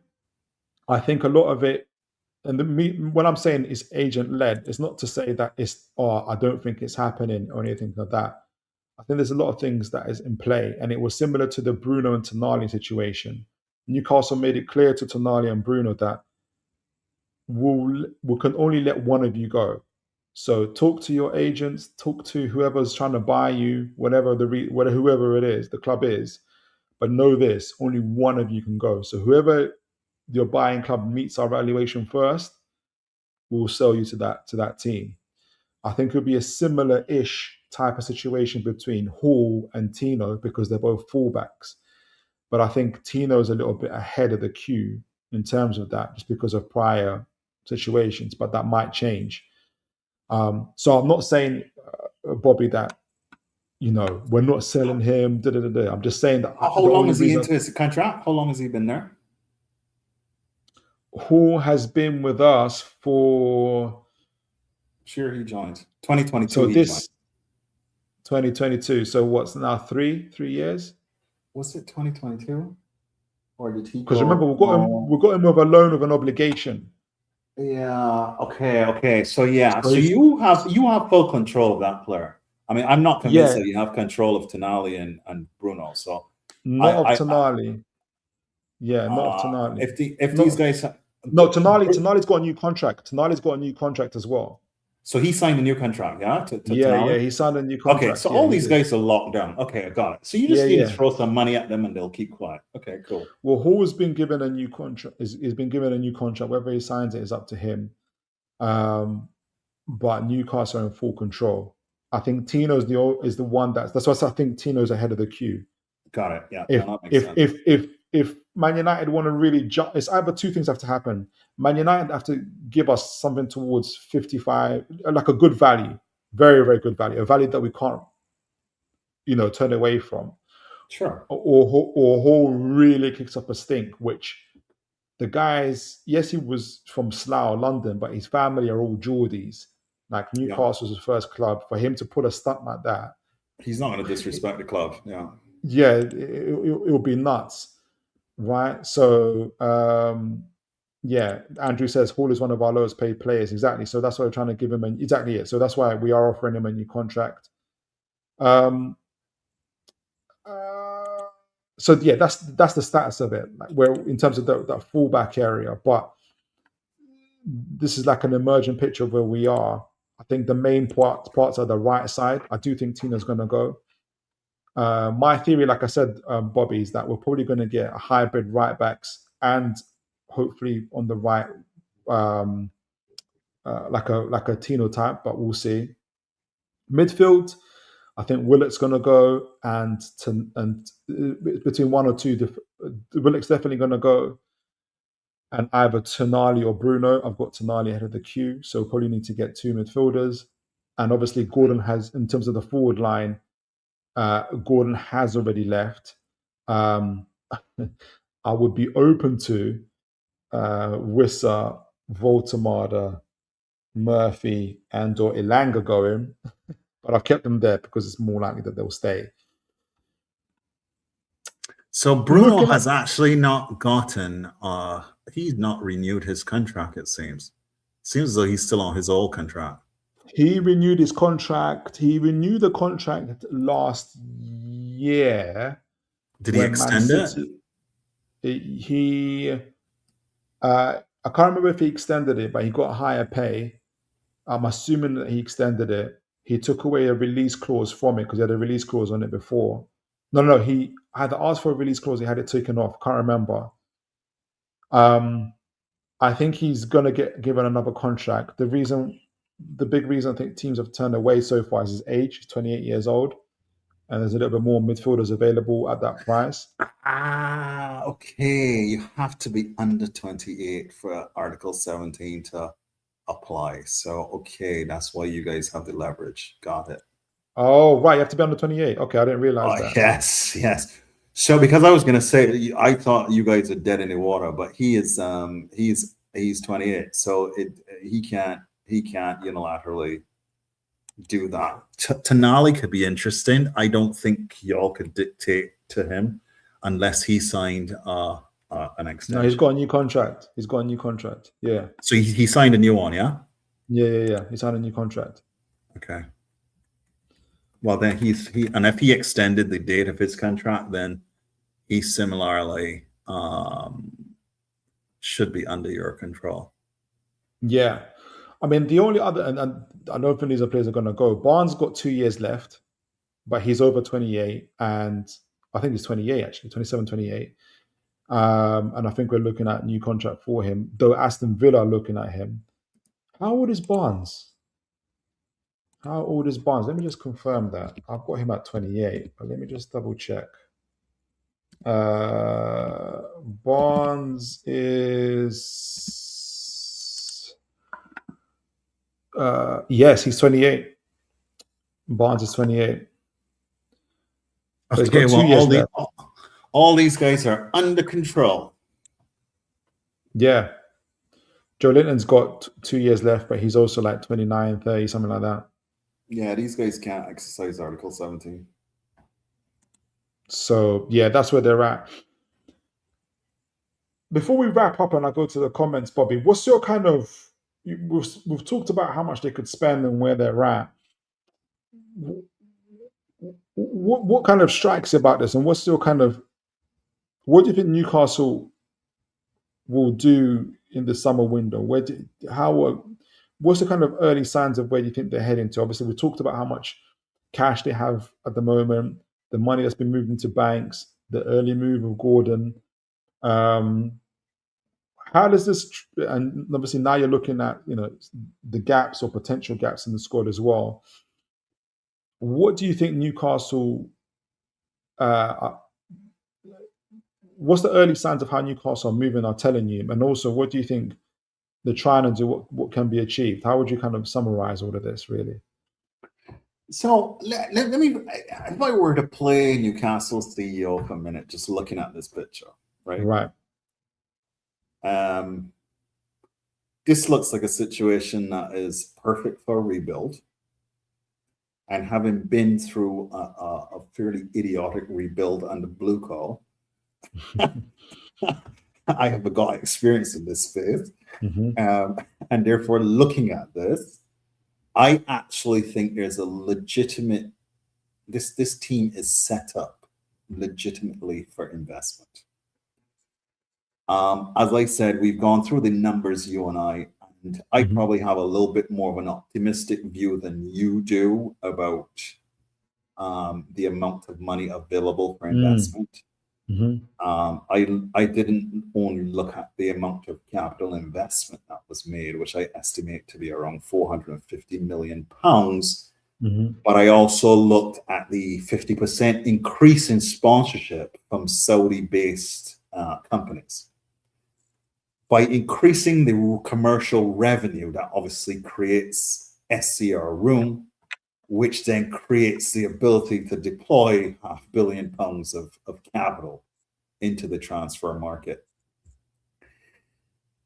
You've got a problem with the striker here, so I suspect a Wissa. I mean, this is where, again, the Saudi connection can work.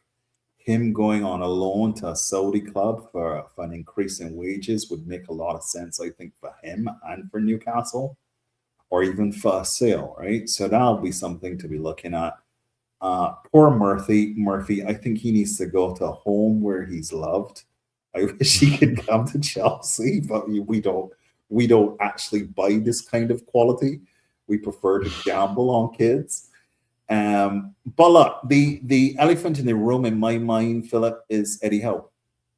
I personally do not think that Eddie Howe has earned the right to do this rebuild.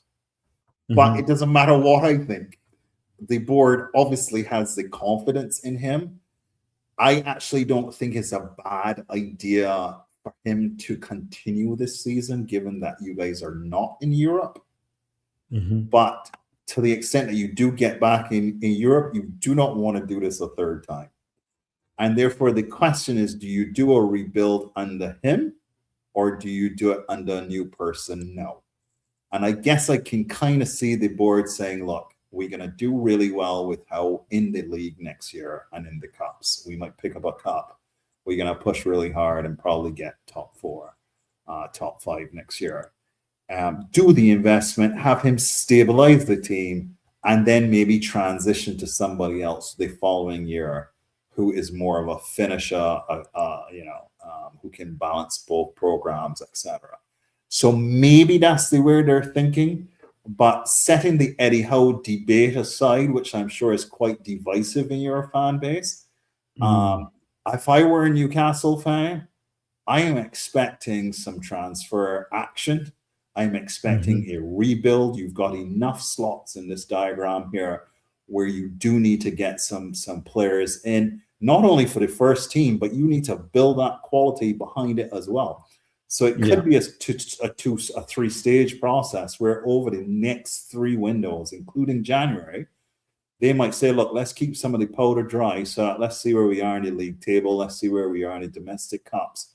Might add a player or 2, Emery style, just like Villa does to really just get that push at the end. But then what you might see then is a finishing off of the squad depth, then probably next summer. So I think the next 3 transfer windows, in my mind, Newcastle fans should see that the board has properly positioned itself to execute on a rebuild at scale. And when I say at scale, we're talking about, hundreds of millions of pounds going into high quality players. They've created the SCR room to be able to incur the higher wages. So what we should see is a number of these guys who are forced to stay because the club is in control. They should get more money to make them happier. You want that harmony in the squad. You're a big club now. You're a European club. You certainly got the gunpowder to spend like one. So I think Newcastle fans can be optimistic even if Eddie Howe stays. I think there's a good case for him to stay. I would have suggested a full restart, an Areola or somebody like that come in, build a squad, and then go from there. But typically, the guy who does the rebuild is not necessarily the guy that takes the club forward either, right? So it could be a two-stage process. But you know, just I think you're well positioned, better positioned than a Villa, because you've got so much FFP and PSR and SCR room that you can actually do something really, really interesting over the next 3 windows. I'm feeling very optimistic with that, Bobby. We'll finish up with the comments. Turn a 2-hour show into a 3-hour show. I really appreciate you, Bobby, for being here with us. Andrew says, I'd love the Hanover 96 keeper as backup. I've done a report on him on my Twitter page, folks. Please do make sure to check that out. How Out Crew says, Hall still has 3 years left on his contract, though he does. Yeah, he does. So we've still got him under control, really, in terms of contract-wise. Connor says, according to Mundo... Well, can I make a comment on that? And it's where fans need to start to reorient their thinking, right? In terms of Article 17. It doesn't matter how much he has left. It has to do with whether or not he's served his first 3 years. And if there's ever been an extension of the term, that resets when the 3-year term starts. So it's got to be under 28. If he's served 3 years already without doing an extension, then he's eligible to actually leave if he wants to. And this is where fans need to start. There's been a FIFA paper published January 2025. People need to read that, put it in your AI app, and understand that it doesn't matter what you have left. It's all about what has been served, because FIFA is making sure that players have the freedom of movement after 3 years, irrespective of the length of the contract. Okay, you guys heard it here first. James says, Phil just a little concerned. Chelsea is linked to the same goalkeeper though, and they were just double the price because Todd, I think he's talking about the French keeper. I did see an update to that, James, and I think that was corrected where it says that Chelsea aren't looking at this keeper, that he didn't visit the facility, something along those lines. So hopefully that's the case. Connor says, according to Mundo Deportivo in Spain, Newcastle are interested in racing Santa's left back Jorge Salinas. Check out this player, Philip. I will do. Absolutely will do. I might do a report on him as well. Andrew Graham says, Chelsea paid 60 million to Brighton for Cucurella a few seasons back. Any team buying Hall won't get much change out of 100 million. 100 million? 100 million. Andrew, you saying we're not going to do it for 100. If that, clarify what you mean, Andrew. Let us know clarify what you mean by that. How about Cruz? I think it annoyed Hall when he got taken off at half time. I forgot who it was against. That was against Bournemouth when Rayan burnt him. He was tired. It'll be all right. Like, if he's going to kick up a fuss over that, he's got a long way to go. Yeah. So Wobajog's got a question for you, Bobby. Wobajog says, Bobby, one last question. What's going on with Achimpong? I know internally Arteta and our data depth like him, so did Newcastle. What are the odds Chelsea would entertain selling him, and how much do you think he'd cost? Yeah, I mean, I think you saw a lot of reporting today that he's untouchable. I mean, I think that's Chelsea is just to spend a couple of minutes here on Chelsea as context for this. What you're seeing right now, or what you've seen in the last couple of months, is Cucurella and Enzo Fernandez basically saying that they want to leave. And again, it comes back to Article 17. They are the only players in the squad who have actually served their 3 years and are eligible to unilaterally terminate before 8th of June. That's why they both were out in the market, basically selling themselves to Spanish clubs. And I expect that both of them are actually going to be sold before the end of this month. So Article 17 is a real thing. My fan base is still in denial about it, but they just can't see that the two players who have served a protected period are actually going to be sold. Okay. It's there, it's happening. Achimpong is interesting. No, sorry. That creates pressure, by the way. Once a player starts doing that and openly pushing themselves to the market, their value starts to drop. because what the market sees is a player who wants to leave, is committed to leaving, has the right to leave according to FIFA, and therefore clubs are no longer incentivized to pay top dollar for them. They'll try to bargain them down. So that right now there's a lot of pressure on Chelsea on the profitability side, where there's a real risk of being kicked out of Europe. Even though we didn't qualify last year, it still applies. What that means is the likes of Akingpong will likely have to be sold. So what you're seeing right now is a lot of posturing. Oh, he's not for sale. He's not for sale. They're trying to get his price up. Akingpong is very much for sale. And I think that if Newcastle really want him, they should go and put, a good £40 million down the table and say, we want I agree. You'll get him. I agree. And you'll get him. I agree. I'd love it if we get a Chimpong. I think it's phenomenal. Hope that answers your question, Will Butcher. A couple more, Bobby, and we'll be done. Andrew says, if we sell Hall, it has to be a record fee for a left back. I don't know. I hope you don't mean 100 million. I don't, like, maybe that was a miss. You pressed the wrong typo button there. Andrew says, if we start next season with Pope, Burn, and Murphy, and starting if we are in serious. Everyone, I've seen people posting that, like, we're not like, you can see that we're scarred, Bobby. Like, we're really scared, like, about the transfer window, guys. Take it easy. Connor says Bruno has 2 years left. Bruno Gomes has 2 years left, does he? I can't see. Let me just double quick check. I think we are negotiating a contract for him as well, but he's like Bobby says, he's 28, so he's not going to be eligible. Yeah, he can't lose the move. Yeah, 2028. So yeah, he's got 2 years left. Yeah, so it's not ideal, but I think we're going to give him a new contract. Yeah, probably put him at 200k. You're right, Andrew. We're not going to sell Barnes and Gordon. I think we're going to do our best to keep Barnes. Turkish club want Wissa. I hope Turkish clubs. Okay, I'm not going to go that far. The question is at what price? Yeah, it matters. Yeah, it depends what price.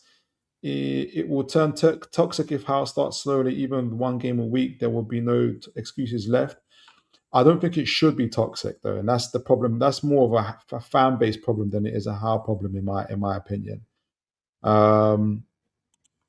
Adrian Pickett says Eddie's out of contract next season, isn't he? I don't know.